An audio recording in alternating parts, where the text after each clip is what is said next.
ਸਤਿ ਸ਼੍ਰੀ ਅਕਾਲ ਜੀ। News Asia Punjabi ਦੇਖ ਰਹੇ ਹੋ ਤੁਸੀਂ ਤੇ ਮੈਂ ਹਾਂ ਕੁਲਵੰਤ ਸਿੰਘ। ਮੈਂ ਔਰ ਡਾਕਟਰ ਅਮਰ ਸਿੰਘ ਆਜ਼ਾਦ ਆਪਣਾ ਡਾਕਟਰ ਆਪ ਬਣੋ ਲੜੀਵਾਰ number 36 B your own doctor episode number 36 quantum healing ਦੇ ਸਬਜੈਕਟ ਨੂੰ ਵਿਸ਼ੇ ਨੂੰ ਅਸੀਂ ਅੱਗੇ ਵਧਾਉਂਦੇ ਹੋਏ ਜਿਹੜਾ ਪਿਛਲੇ ਵਿਸ਼ੇ ਦੇ ਵਿੱਚ ਅਸੀਂ ਗੱਲ ਕੀਤੀ ਸੀ ਵੀ ਵਾਈਬ੍ਰੇਸ਼ਨ ਐਜ਼ ਮੈਡੀਸਨ ਦੇ ਵਿੱਚ ਮਾਨਸਿਕ ਰੋਗਾਂ ਦੇ ਰੋਗ ਕਿਸ ਤਰ੍ਹਾਂ ਹੁੰਦੇ ਨੇ, ਐਂਗਜ਼ਾਈਟੀ ਕੀ ਹੁੰਦੀ ਹੈ, ਡਿਪਰੈਸ਼ਨ ਕੀ ਹੁੰਦਾ ਹੈ, ਡਿਪਰੈਸ਼ਨ ਤੋਂ ਅੱਗੇ ਜਿਹੜਾ ਹੁੰਦਾ ਉਹ OCD ਕਿਸ ਤਰ੍ਹਾਂ ਬਣ ਜਾਂਦੀ ਹੈ, ਪਾਗਲਪਨ ਦੀ ਜਿਹੜੀ ਉਹ ਹੱਦ ਕਿੱਦਾਂ ਹੋ ਜਾਂਦੀ ਹੈ ਤੇ ਬੰਦਾ ਆਤਮ ਹੱਤਿਆ ਤੱਕ ਕਿਉਂ ਪਹੁੰਚ ਜਾਂਦਾ। ਅੱਜ ਆਪਾਂ ਗੱਲ ਕਰਦੇ ਹਾਂ ਡਾਕਟਰ ਅਮਰ ਸਿੰਘ ਆਜ਼ਾਦ ਨਾਲ ਕਿ ਵਾਈਬ੍ਰੇਸ਼ਨ ਐਜ਼ ਮੈਡੀਸਨ, ਯਾਨੀ ਕਿ ਜਿਹੜਾ ਧੁਨੀ ਜਿਹੜੀ ਆਪਣਾ ਸਾਊਂਡ ਜਿਹੜੇ ਕੰਪਨ ਨੂੰ ਜਿਹੜਾ ਇਲਾਜ ਦੇ ਤੌਰ ਦੇ ਉੱਤੇ ਆਪਾਂ ਕਿਸ ਤਰ੍ਹਾਂ ਵਰਤ ਸਕਦੇ ਹਾਂ, ਕਿੱਦਾਂ ਦੇ ਚੈਲੰਜਿਸ ਹੈਗੇ ਨੇ ਜਿਹੜੇ ਮਾਨਸਿਕ ਰੋਗਾਂ ਨੂੰ ਠੀਕ ਕਰਨ ਦੇ ਵਿੱਚ ਮਾਡਰਨ ਮੈਡੀਕਲ ਸਾਇੰਸ ਜਿਹੜੀ ਆ ਉਸ ਨੂੰ ਕਿਸ ਤਰ੍ਹਾਂ ਟਰੀਟ ਕਰ ਰਹੀ ਹੈਗੀ ਹੈ, ਕਿੱਦਾਂ ਦੇ ਚੈਲੰਜਿਸ ਆ ਰਹੇ ਨੇ, ਕੀ ਇਸ ਦਾ ਕੋਈ ਰਸਤਾ ਹੋਰ ਵੀ ਹੈ ਜਾਂ ਫਿਰ ਆਪਾਂ ਉਸੇ ਰਸਤੇ ਦੇ ਉੱਤੇ ਹੀ ਤੁਰ ਕੇ ਆਪਣਾ ਜਿਹੜਾ ਰੋਗਾਂ ਨੂੰ ਹੋਰ ਵਧਾਉਂਦੇ ਚਲੇ ਜਾਵਾਂਗੇ। ਡਾਕਟਰ ਸਾਹਿਬ ਤੁਹਾਡਾ ਨਿਊਜ਼ ਏਸ਼ੀਆ ਪੰਜਾਬੀ ਤੇ ਬਹੁਤ ਬਹੁਤ ਸਵਾਗਤ ਹੈ। ਸਤਿ ਸ਼੍ਰੀ ਅਕਾਲ ਜੀ ਸਾਰੇ ਸੁਤਨ। ਡਾਕਟਰ ਸਾਹਿਬ ਪਿਛਲੀ ਵਾਰ ਆਪਾਂ ਨੇ ਬੜੇ ਵਿਸਥਾਰ ਦੇ ਵਿੱਚ ਗੱਲ ਕੀਤੀ ਸੀ ਕਿ ਮਾਨਸਿਕ ਰੋਗ ਕਿੱਦਾਂ ਇੱਕ ਛੋਟੀ ਜਿਹੀ ਚਿੰਤਾ ਤੋਂ ਸ਼ੁਰੂ ਹੋ ਕੇ ਆਤਮ ਹੱਤਿਆ ਤੱਕ ਪਹੁੰਚਾ ਦਿੰਦੇ ਨੇ ਇਨਸਾਨ ਨੂੰ, ਬਹੁਤ ਸਾਰੇ ਵਿਸਥਾਰ ਦੇ ਨਾਲ ਦੱਸੀ ਸੀ। ਹੁਣ ਆਪਾਂ ਆਈਏ ਕਿ ਇਹਦੇ ਹੱਲ ਵੱਲ ਸਟਾਰਟ ਆਪਾਂ ਕਰਦੇ ਹਾਂ ਕਿ ਜਿਹੜਾ ਮਾਡਰਨ ਮੈਡੀਕਲ ਸਾਇੰਸ ਯਾਨੀ ਕਿ ਆਧੁਨਿਕ ਇਲਾਜ ਪ੍ਰਣਾਲੀ ਜਿਹੜੀ ਹੈ, ਪੱਧਤੀ ਹੈਗੀ ਹੈ ਜਿਹੜੀ, ਉਹ ਕਿੱਦਾਂ ਇਸ ਨੂੰ ਹੀਲ ਕਰਦੀ ਹੈ, ਕਿੱਦਾਂ ਉਸ ਨੂੰ ਇਲਾਜ ਕਰਦੀ ਹੈ, ਇਹਦੇ ਵਿੱਚ ਕਿੰਨੇ ਕੁ ਚੈਲੰਜ ਹੈਗੇ ਨੇ ਤੇ ਕਿੱਦਾਂ ਆਪਾਂ ਇਸ ਨੂੰ ਅਸਲ ਇਲਾਜ ਦਾ ਕਿੱਦਾਂ ਹੋਣਾ ਚਾਹੀਦਾ। ਮਾਡਰਨ ਮੈਡੀਕਲ ਸਿਸਟਮ ਦੀ ਆਪਾਂ ਪਿਛਲੀ ਜਿਹੜੀ ਵੀਡੀਓ ਸੀ ਉਹਦੇ 'ਚ ਵੀ ਗੱਲ ਕੀਤੀ ਸੀ ਕਿ ਮਾਡਰਨ ਮੈਡੀਕਲ ਸਿਸਟਮ 'ਚ ਜੋ ਇਲਾਜ ਕੀਤਾ ਜਾਂਦਾ ਥੋੜਾ ਟੱਚ ਕਰਦੇ ਉਹ ਕਹਿੰਦੇ ਕੈਮੀਕਲ ਦਵਾਈਆਂ ਨਾਲ ਜਾਂ ਬਿਜਲੀਆਂ ਲਾ ਕੇ। ਦੋ ਹੀ ਨੇ ਮੇਨਲੀ। ਸਰਜਰੀ ਤਾਂ ਬਹੁਤ ਘੱਟ ਕਰਦੇ ਹੁਣ, ਪਹਿਲਾਂ ਪੁਰਾਣੇ ਜ਼ਮਾਨੇ ਸਰਜਰੀ ਵੀ ਕਰਦੇ ਹੁੰਦੇ ਸੀ, ਲੇਕਿਨ ਅੱਜ ਸਰਜਰੀ ਹੁਣ ਬਹੁਤ ਹੀ ਰੇਅਰ ਹੋ ਗਈ, rare of the rare situation 'ਚ ਹੁੰਦੀ ਹੈ ਕਿ ਦਿਮਾਗ ਦਾ ਕਿੱਸਾ ਹੀ ਕੱਢ ਦਿੰਦੇ ਆ ਤਾਂ ਕਿ ਉਹ ਬੰਦਾ ਜਿਹੜਾ ਉਹ ਮਤਲਬ ਬਿਲਕੁਲ ਜਾਨਵਰਾਂ ਦੇ ਲੈਵਲ 'ਤੇ ਆ ਕੇ ਜਿਉਂਦਾ ਰਹੇ। ਬਿਜਲੀਆਂ ਵਾਲਾ ਕਨਸੈਪਟ ਹੈ, ਥੋੜਾ ਜਿਹਾ ਇਹ ਵੀ ਸਮਝਾ ਦੀ, ਕਿਉਂਕਿ ਆਪਾਂ ਬੜੀ ਵਾਰੀ ਫਿਲਮਾਂ 'ਚ ਵੀ ਦੇਖਿਆ ਤੇ ਉਹ ਵੀ ਦੇਖਿਆ ਵੀ ਬਿਜਲੀ ਲਾ ਕੇ ਬੰਦੇ ਨੂੰ ਠੀਕ ਕਰਦੇ, ਉਹ ਕਿੱਦਾਂ ਹੁੰਦਾ, ਉਹ ਪ੍ਰੋਸੈਸ ਕੀ ਹੁੰਦਾ? ਉਹ ਵੀ ਤਾਂ ਇੱਕ ਕਿਸਮ ਦੀ ਵਾਈਬ੍ਰੇਸ਼ਨ ਹੈ। ਬਿਜਲੀ ਲਾਉਣਾ ਵੀ ਤਾਂ ਇੱਕ ਵਾਈਬ੍ਰੇਸ਼ਨ ਹੈ ਨਾ। ਬਿਜਲੀ ਵੀ ਤਾਂ ਉਹਦੇ ਨਾਲ ਕੀ ਹੁੰਦਾ ਕਿ ਜਦੋਂ ਤੁਸੀਂ ਬਿਜਲੀ ਲਾਉਂਦੇ ਹੋ ਬ੍ਰੇਨ ਦੇ ਉੱਪਰ ਰੱਖ ਕੇ ਇੱਥੇ, ਤਾਂ ਉਹ ਜਿਹੜੀ ਵਾਈਬ੍ਰੇਸ਼ਨ ਬ੍ਰੇਨ ਜਾਂਦੀ ਹੈ ਤਾਂ ਉਹ ਬ੍ਰੇਨ ਦੀ ਵਾਈਬ੍ਰੇਸ਼ਨ ਨੂੰ ਠੀਕ ਕਰਦੀ ਹੈ। ਉਹ ਵੀ ਕਿਸਮ ਦੀ ਵਾਈਬ੍ਰੇਸ਼ਨ ਹੈ, ਲੇਕਿਨ ਉਹ ਵਾਈਬ੍ਰੇਸ਼ਨ ਜਿਹੜੀ ਹੈ ਬਹੁਤ ਗ੍ਰੋਸ ਹੈ, ਜ਼ਿਆਦਾ ਹੈ। ਪੇਨਫੁਲ ਤਾਂ ਅੱਜ ਕੱਲ੍ਹ ਖੈਰ ਐਨਐਸਥੀਸੀਆ ਦੇ ਕੇ ਲਾਉਂਦੇ ਆ, ਪੇਨਫੁਲ ਨਹੀਂ ਰਹੀ ਹੁਣ ਉਹ, ਕਿਉਂਕਿ ਉਹ ਬੇਹੋਸ਼ ਕਰ ਲੈਂਦੇ ਆ, ਬੇਹੋਸ਼ ਕਰਕੇ ਲਾਉਂਦੇ ਆ। ਇਸ ਕਰਕੇ ਉਹ ਪੁਰਾਣੀ ਗੱਲ ਹੋ ਗਈ ਜਿਹੜੀ ਪੁਰਾਣੇ ਜਿਵੇਂ ਆਪਾਂ ਫਿਲਮਾਂ 'ਚ ਦੇਖਦੇ ਸੀ ਕਿ ਬਿਜਲੀ ਲਾਉਣ ਤੋਂ ਬੰਦਾ ਤਾਂ ਪੂਰਾ ਦੌਰਾ ਪੈਂਦਾ, ਕੰਪਨ ਹੁੰਦੀ ਹੈ। ਉੱਦਾਂ ਨਹੀਂ ਹੁੰਦਾ ਹੁਣ ਉਹ ਬੰਦੇ ਨੂੰ ਬੇਹੋਸ਼ ਕੀਤਾ ਹੁੰਦਾ ਅਤੇ ਬੇਹੋਸ਼ ਕਰਨ ਤੋਂ ਬਾਅਦ ਬਿਜਲੀ ਲਾਉਂਦੇ ਆ ਅਤੇ ਉਹਦੇ ਨਾਲ ਜਿਹੜਾ ਬੰਦਾ ਇੱਕ ਵਾਰੀ ਜਿਹੜੀ ਉਹ ਐਨਰਜੀ ਅਰੇਂਜ ਚਲੀ ਜਾਂਦੀ ਹੈ, ਜਿਹੜੀ ਐਨਰਜੀ ਉਹ ਬਿਮਾਰੀ ਦੀ ਸ਼ਕਲ ਲੈ ਰਹੀ ਹੁੰਦੀ ਆ, ਉਹ ਐਨਰਜੀ ਕਿਤੇ ਨਾ ਕਿਤੇ ਫਿਰ ਜਿਹੜੀ ਆ ਉਹ ਥੋੜ੍ਹਾ ਜਿਹਾ ਵਾਪਸ ਆਉਂਦੀ ਹੈ ਅਤੇ ਇੱਕ ਮਰੀਜ਼ ਜਿਹੜੇ ਨੇ ਕਾਫੀ ਠੀਕ ਹੋ ਜਾਂਦੇ ਆ। ਮਤਲਬ ਗ੍ਰੋਸ ਠੀਕ ਹੋ ਜਾਂਦਾ, ਮਤਲਬ ਕਿ ਜਿਹੜੇ ਬਹੁਤ ਜ਼ਿਆਦਾ ਉਹਦੀਆਂ ਹਾਲਾਤਾਂ ਆ ਰਹੀਆਂ ਸੀਗੀਆਂ ਉਹਦੇ ਤੋਂ ਉਹ ਹਾਲਾਤਾਂ ਘੱਟ ਜਾਂਦੀਆਂ ਨੇ ਜਾਂ ਉਹਦੇ 'ਚ ਕੁਛ ਰਿਲੀਫ ਮਿਲਦਾ। ਬਿਜਲੀ ਲਾਉਂਦੇ ਨੇ ਉਹ ਕੀ 240 ਵੋਲਟ ਦਾ ਹੁੰਦਾ, ਕਿੰਨੀ ਕੁ ਵੋਲਟ ਦੀ ਹੁੰਦੀ? ਉਹ ਕੋਈ ਇੰਨੀ ਤਾਂ ਨਹੀਂ, ਲੋ ਵੋਲਟੇਜ ਹੁੰਦੀ, ਖਤਰਾ ਨਹੀਂ ਉਹਦੇ 'ਚ। ਹੁਣ ਅੱਜ ਮਾਡਰਨ ਜਿਹੜੀ ਹੁਣ ਬਿਜਲੀ ਜਿਹੜੀ ਲੱਗਦੀ ਉਹ ਕੋਈ ਬਹੁਤਾ ਖਤਰਾ, ਉਹਦੇ ਜਾਨ ਦਾ ਕੋਈ ਖਤਰਾ ਨਹੀਂ ਹੈ। ਹਾਂ, ਹਲਕੀ ਹੁੰਦੀ ਹੈ, ਨਾਲ ਬੇਹੋਸ਼ ਕੀਤਾ ਹੁੰਦਾ ਪੇਸ਼ੈਂਟ ਨੂੰ। ਵੋਲਟੇਜ ਬਹੁਤ ਘੱਟ ਨਹੀਂ ਹੁੰਦੀ, ਐਗਜ਼ੈਕਟ ਵੋਲਟੇਜ ਮੈਨੂੰ ਪਤਾ ਨਹੀਂ ਕਿ, ਲੇਕਿਨ ਵੋਲਟੇਜ ਬਹੁਤ ਘੱਟ ਨਹੀਂ ਹੁੰਦੀ, ਲੇਕਿਨ ਉਹ ਵੋਲਟੇਜ ਇੱਦਾਂ ਦੀ ਨਹੀਂ ਹੁੰਦੀ ਵੀ ਉਹਦੇ ਨਾਲ ਕੋਈ ਬੰਦਾ ਮਰ ਸਕਦਾ। ਤਾਂ ਇਸ ਕਰਕੇ ਹੁਣ ਉਹ ਗੱਲ ਨਹੀਂ ਰਹੀ ਬਿਜਲੀ ਲਾਉਣੀ। ਉਹਦੇ 'ਚ ਕਾਫੀ ਕੁਛ ਸਿੱਖ ਲਿਆ ਉਹਨਾਂ ਨੇ ਵੀ, ਜਿਹੜਾ ਬਿਜਲੀਆਂ ਲਾਉਣ ਵਾਲੇ ਇਹਨੂੰ ਇਲੈਕਟ੍ਰੋਕਨਵਲਸਿਵ ਥੈਰੇਪੀ ਕਹਿੰਦੇ ਆ, ECT। ਤਾਂ ECT ਜਿਹੜੀ ਆ ਉਹ ਹੁਣ ਉਹ ਮੋਡੀਫਾਈਡ ECT ਕਹਿੰਦੇ ਉਹਨੂੰ, ਉਹ ਪੁਰਾਣੀ ECT ਨਹੀਂ ਹੈਗੀ ਉਹ। ਇਸ ਕਰਕੇ ਉਹ ਹੈ ਉਹੀ ਹੈ, ਉਹਨੂੰ ਵੀ ਆਪਾਂ ਵਾਈਬ੍ਰੇਸ਼ਨ ਥੈਰੇਪੀ ਦਾ ਹੀ ਇੱਕ ਪਾਰਟ ਕਹਿ ਸਕਦੇ ਹਾਂ ਕਿ ਤੁਸੀਂ ਬਿਜਲੀ ਲਾ ਕੇ ਇੱਕ ਵਾਈਬ੍ਰੇਸ਼ਨ ਪੈਦਾ ਕਰਦੇ ਹੋ ਬ੍ਰੇਨ ਦੇ ਅੰਦਰ, ਅਤੇ ਉਹ ਜਿਹੜੀ ਤੁਹਾਡੀ ਆਲਰੇਡੀ ਐਗਜ਼ਿਸਟਿੰਗ ਵਾਈਬ੍ਰੇਸ਼ਨ ਜਿਹੜੀ ਬਿਮਾਰੀ ਕਰ ਰਹੀ ਆ ਉਹਨੂੰ ਉਹ ਠੀਕ ਕਰਨ ਦੀ ਕੋਸ਼ਿਸ਼ ਕਰਦੀ ਹੈ। ਤਾਂ ਇੱਦਾਂ ਦਾ ਵਰਤਾਰਾ ਹੈਗਾ ਕਿਤੇ, ਪਰ ਉਹਦੇ ਨਾਲ ਵੀ ਜਿਹੜਾ ਦੇਖਿਆ ਗਿਆ ਕਿ ਉਹ ਕੋਈ ਉਹਦਾ ਰੂਟ ਕਾਜ਼ ਨਹੀਂ ਠੀਕ ਹੁੰਦਾ। ਉਹ ਇੱਕ ਵਾਰੀ ਜਿਹੜੀ ਉਹਦੀ ਬਿਮਾਰੀ ਪੈਦਾ ਕਰਨ ਦੀਆਂ ਅਲਾਮਤਾਂ ਹੁੰਦੀਆਂ ਨੇ ਉਹ ਕੁਛ ਨਾ ਕੁਛ ਘੱਟ ਜਾਂਦੀਆਂ ਨੇ, ਔਰ ਕੁਛ ਮਰੀਜ਼ਾਂ 'ਚ ਕਾਫੀ ਜ਼ਿਆਦਾ ਅੱਛਾ ਅਸਰ ਵੀ ਹੁੰਦਾ ਉਹਦਾ, ਐਸੀ ਗੱਲ ਨਹੀਂ। ਦਵਾਈਆਂ ਨਾਲ ਵੀ ਬਹੁਤ ਸਾਰੇ ਪੇਸ਼ੈਂਟ ਜਿਹੜੇ ਨੇ ਜਿਹੜੇ ਅੱਜ ਕੱਲ੍ਹ ਡਾਕਟਰ ਸੈਕਟਰੀ ਸਾਹਿਬ ਦੇ ਅੰਦਰ ਵੀ ਕਈ ਕਿਸਮ ਦੇ ਸਕੂਲ ਆਫ ਥਾਟ ਆ ਗਏ ਆ ਕੁਝ ਸਾਈਕੈਟ੍ਰਿਸਟ ਜਿਹੜੇ ਨੇ ਬਹੁਤ ਸ਼ਾਰਟ ਟਰਮ ਦਵਾਈਆਂ ਵਰਤਦੇ ਆ ਔਰ ਬਹੁਤ ਘੱਟ ਤੋਂ ਘੱਟ ਵਰਤਦੇ ਆ। ਜਿਹੜੇ ਮਾਡਰਨ ਹੁਣ ਜਿਹੜੇ ਨਵੇਂ ਸਾਈਕੈਟ੍ਰਿਸਟ ਆ ਰਹੇ ਆ, ਇਹ ਅਵੇਅਰ ਹੋ ਰਹੇ ਆ ਕਿ ਵੀ ਅਸੀਂ ਜਿਹੜੇ ਬਹੁਤ ਜ਼ਿਆਦਾ ਦਵਾਈਆਂ ਵਰਤ ਰਹੇ ਆ, ਇਹਦੇ ਨਾਲ ਨੁਕਸਾਨ ਹੁੰਦਾ, ਤੇ ਉਹਨਾਂ ਦੀ ਕੋਸ਼ਿਸ਼ ਹੁੰਦੀ ਹੈ। ਔਰ ਬਹੁਤ ਸਾਰੇ ਸਾਈਕੈਟ੍ਰਿਸਟ ਜਿਹੜੇ ਨੇ, ਮੈਨੂੰ ਪਟਿਆਲੇ 'ਚ ਇੱਕ ਸਾਈਕੈਟ੍ਰਿਸਟ ਜਿਹੜੇ ਸਾਡੇ ਹੈਗੇ ਨੇ,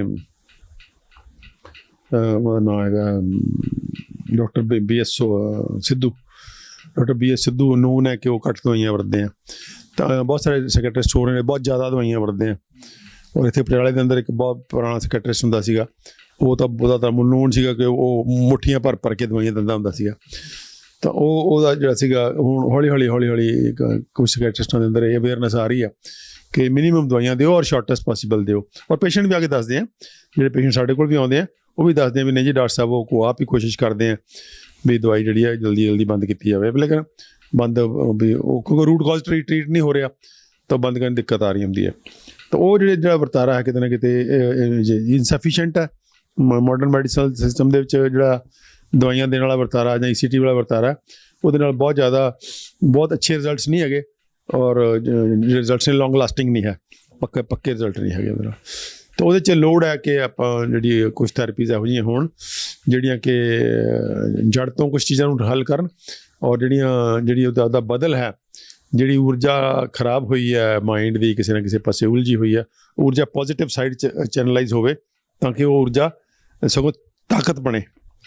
ਜੇ ਉਹ ਹਾਰਮਲੈਸ ਢੰਗ ਨਾਲ ਆਪਾਂ ਉਹਨੂੰ ਡੀਲ ਕਰ ਲੈਂਦੇ ਹਾਂ ਬਿਨਾਂ ਕੋਈ ਨੁਕਸਾਨ ਪਹੁੰਚਾਏ, ਤਾਂ ਉਹ ਉਲਟਾ ਉਹੀ ਊਰਜਾ ਤੁਹਾਡੀ ਸ਼ਕਤੀ ਵੀ ਬਣ ਜਾਏਗੀ ਜਿਹੜੀ ਬਿਮਾਰੀ ਕਰ ਰਹੀ ਹੈ। ਤਾਂ ਕਿਤੇ ਨਾ ਕਿਤੇ ਆਪਾਂ ਇੱਦਾਂ ਦੀ ਜਿਹੜੀ ਹੈ ਉਹ ਕਰਦੇ ਹਾਂ। ਅਤੇ ਉਹਦੇ ਅੰਦਰ ਆਪਾਂ ਜਿਹੜੀ ਗੱਲ ਸ਼ੁਰੂ ਕਰਦੇ ਹਾਂ ਕਿ ਜਿਹੜੀ ਤੁਸੀਂ ਗੱਲ ਕਰਨ ਦੀ ਕੋਸ਼ਿਸ਼ ਕਰ ਰਹੇ ਸੀਗੇ, ਅਸੀਂ ਭਾਸ਼ਾ ਦੀ ਬੜੀ ਸੀਮਾ ਹੁੰਦੀ ਕਈ ਵਾਰੀ। ਤਾਂ ਵਾਈਬ੍ਰੇਸ਼ਨ ਦਾ ਮਤਲਬ ਇੱਥੇ ਕੰਪਨ ਜਾਂ ਕੰਬਣਾ ਨਹੀਂ ਹੈ, ਕਿਉਂਕਿ ਕੰਪਨ ਜਿਹੜੀ ਉਹ ਸਾਊਂਡ ਨਾਲ ਜੁੜੀ ਹੋਈ ਹੈ ਕਿਤੇ ਨਾ ਕਿਤੇ, ਅਤੇ ਸਾਊਂਡ ਦੀ ਵਾਈਬ੍ਰੇਸ਼ਨ ਦੀ ਗੱਲ ਕਰਦੇ ਹਾਂ ਆਪਾਂ ਜਦੋਂ ਕੋਈ ਸਾਊਂਡ ਪ੍ਰੋਡਿਊਸ ਹੁੰਦੀ ਹੈ। ਲੇਕਿਨ ਇੱਥੇ ਉਹ ਉਸ ਵਾਈਬ੍ਰੇਸ਼ਨ ਤੋਂ ਅੱਗੇ ਦੀ ਗੱਲ ਹੈ। ਸਾਊਂਡ ਦੀ ਵਾਈਬ੍ਰੇਸ਼ਨ ਜਿਹੜੀ ਆ, ਕੰਪਨ ਹੈ ਜਾਂ ਕੰਬਣਾ ਹੈ, ਉਹ ਜਸਟ ਵਾਈਬ੍ਰੇਸ਼ਨ ਦੀ ਇੱਕ ਫਾਰਮ ਹੈ। ਐਕਚੁਅਲ ਕੀ ਹੈ ਕਿ ਜਿਹੜਾ ਮੈਟਰ ਹੁੰਦਾ ਹੈ, ਮੈਟਰ ਦੇ ਪਿੱਛੇ ਊਰਜਾ ਹੀ ਹੁੰਦੀ ਹੈ। ਮੈਟਰ ਊਰਜਾ ਤੋਂ ਬਿਨਾਂ ਐਗਜ਼ਿਸਟ ਨਹੀਂ ਕਰ ਸਕਦਾ। ਊਰਜਾ ਦਾ ਹੀ ਫੇਸ ਮੈਟਰ ਦਾ, ਪਿੱਛੇ ਊਰਜਾ। ਤਾਂ ਊਰਜਾ ਦਾ ਕੀ ਗੁਣ ਹੈ ਕਿ ਊਰਜਾ ਹਮੇਸ਼ਾ ਵਾਈਬ੍ਰੇਸ਼ਨ 'ਚ ਹੁੰਦੀ ਹੈ। ਊਰਜਾ ਕਦੀ ਵੀ, ਊਰਜਾ ਦਾ ਮਤਲਬ ਹੀ ਵਾਈਬ੍ਰੇਸ਼ਨ ਹੈ। ਊਰਜਾ ਵਾਈਬ੍ਰੇਸ਼ਨ ਤੋਂ ਬਿਨਾਂ ਐਗਜ਼ਿਸਟ ਹੀ ਨਹੀਂ ਕਰ ਸਕਦੀ। ਊਰਜਾ ਕਿਉਂਕਿ ਉਹ ਪਾਰਟੀਕਲ ਸ਼ਕਲ 'ਚ ਨਹੀਂ ਹੈ, ਉਹ ਰੁਕਦੀ ਨਹੀਂ ਹੈ, ਤਾਂ ਪੈਕਟ 'ਚ ਰਹਿੰਦੀ ਵਾਈਬ੍ਰੇਸ਼ਨ ਦੀ ਸ਼ਕਲ 'ਚ। ਉਹਨੂੰ ਪੈਕਟ ਉਹਦੀ ਇੱਕ ਫਰੀਕੁਐਂਸੀ ਹੋਏਗੀ, ਉਹਦੀ ਇੱਕ ਐਂਪਲੀਟਿਊਡ ਹੋਏਗਾ ਕਿ ਕਿੰਨੀ ਉੱਚੀ ਹੈ ਅਤੇ ਕਿੰਨੀ ਫਾਸਟ ਚੱਲਦੀ ਹੈ ਉਹ। ਤਾਂ ਇਹ ਜਿਹੜੇ ਗੁਣ ਨੇ ਊਰਜਾ ਦੇ, ਇਹ ਪਦਾਰਥ ਦੇ ਨਾਲ ਜੁੜੇ ਹੋਏ ਆ। ਸੋ ਕੋਈ ਵੀ ਪਦਾਰਥ ਹੈ ਉਹਨੂੰ ਊਰਜਾ ਹੀ ਚਲਾ ਰਹੀ ਹੁੰਦੀ ਹੈ। ਸੋ ਉਹ ਅਸਲ ਸਾਨੂੰ ਜਿਹੜੀ ਮਨੁੱਖ ਨੂੰ ਦੇਖਣ ਦੀ ਸਾਡੀ ਵ੍ਰਿੱਤੀ ਬਣ ਗਈ ਹੈ। ਹੁਣ ਤਾਂ ਜਿਹੜੀ ਕਿਰਲੀਅਨ ਫੋਟੋਗ੍ਰਾਫੀ ਆਈ ਹੈ, ਕਿਰਲੀਅਨ ਫੋਟੋਗ੍ਰਾਫੀ ਕਹਿੰਦੇ ਉਹਨੂੰ। ਕਿਰਲੀਅਨ ਫੋਟੋਗ੍ਰਾਫੀ ਜਦੋਂ ਬੰਦੇ ਨੂੰ ਪਿਕਚਰ ਲੈਂਦੀ, ਉਹਦੀ ਤਸਵੀਰ, ਕਿਰਲੀਅਨ ਕੈਮਰਾ ਜਦੋਂ ਤਸਵੀਰ ਲੈਂਦਾ ਤਾਂ ਬੰਦੇ ਦੇ ਆਲੇ ਦੁਆਲੇ ਇੱਕ ਔਰਾ ਆਉਂਦਾ ਊਰਜਾ ਦਾ। ਕਿਉਂਕਿ ਜਿੱਦਾਂ ਤੁਸੀਂ ਬੈਠੇ ਹੋ ਤਾਂ ਤੁਹਾਡੀ ਜਿਹੜੀ ਬਾਉਂਡਰੀ ਹੈ ਉਹ ਤੁਹਾਡੇ ਸਰੀਰ ਨਹੀਂ ਡਿਸਾਈਡ ਕਰਦਾ, ਤੁਹਾਡੇ ਸਰੀਰ ਦੇ ਬਾਹਰ ਇੱਕ ਔਰਾ ਹੈ। ਉਹ ਕਿਰਲੀਅਨ ਫੋਟੋਗ੍ਰਾਫ ਉਹ ਵੀ ਲੈ ਲੈਂਦਾ। ਉਹ ਤੁਹਾਨੂੰ ਜਦੋਂ ਫੋਟੋ ਆਏਗੀ ਤਾਂ ਐਂ ਆਏਗੀ ਕਿ ਤੁਸੀਂ ਬੈਠੇ ਹੋ, ਤੁਹਾਡੇ ਆਲੇ ਦੇ ਇੱਕ ਧੁੰਦਲਾ ਜਿੱਦਾਂ ਤੁਹਾਡੀ ਬੋਡੀ ਸ਼ੇਪ ਹੈ ਉਹਦੇ ਨਾਲ ਇੱਕ ਧੁੰਦਲਾਪਨ ਹੈ। ਉਹ ਧੁੰਦਲਾਪਨ ਸਿਰ 'ਤੇ ਜ਼ਿਆਦਾ ਹੋਏਗਾ, ਇੱਥੇ ਥੋੜ੍ਹਾ ਘੱਟ ਹੋਏਗਾ, ਲੱਤਾਂ 'ਤੇ, ਬਾਹਾਂ 'ਤੇ ਹੋਰ। ਜਿਵੇਂ ਇੱਥੋਂ ਦੂਰ ਜਾਵਾਂਗੇ ਤਾਂ ਉਹ ਘੱਟ ਜਾਏਗਾ। ਆਪਾਂ ਇਹ ਵੀ ਕਹਿ ਸਕਦੇ ਹਾਂ ਵੀ ਜਿਹੜਾ ਪਾਰਟ ਆਪਣਾ ਕਮਜ਼ੋਰ ਹੋਏਗਾ ਜਾਂ ਬਿਮਾਰ ਹੈਗਾ ਉੱਥੇ ਘੱਟ ਹੋਏਗਾ ਬਿਲਕੁਲ। ਜਾਂ ਜਿਹੜਾ ਵਿਅਕਤੀ ਬਹੁਤ ਸੰਪੰਨ ਹੋਏਗਾ, ਸੰਪੂਰਨ ਹੋਏਗਾ, ਜਿਵੇਂ ਕੋਈ ਮਹਾਂਪੁਰਖ ਹੈ, ਸੰਤੁਸ਼ਟ ਹੋਏਗਾ, ਹੈਪੀ ਹੋਏਗਾ, ਤਾਂ ਉਹਦਾ ਔਰਾ ਜ਼ਿਆਦਾ ਹੋਏਗਾ।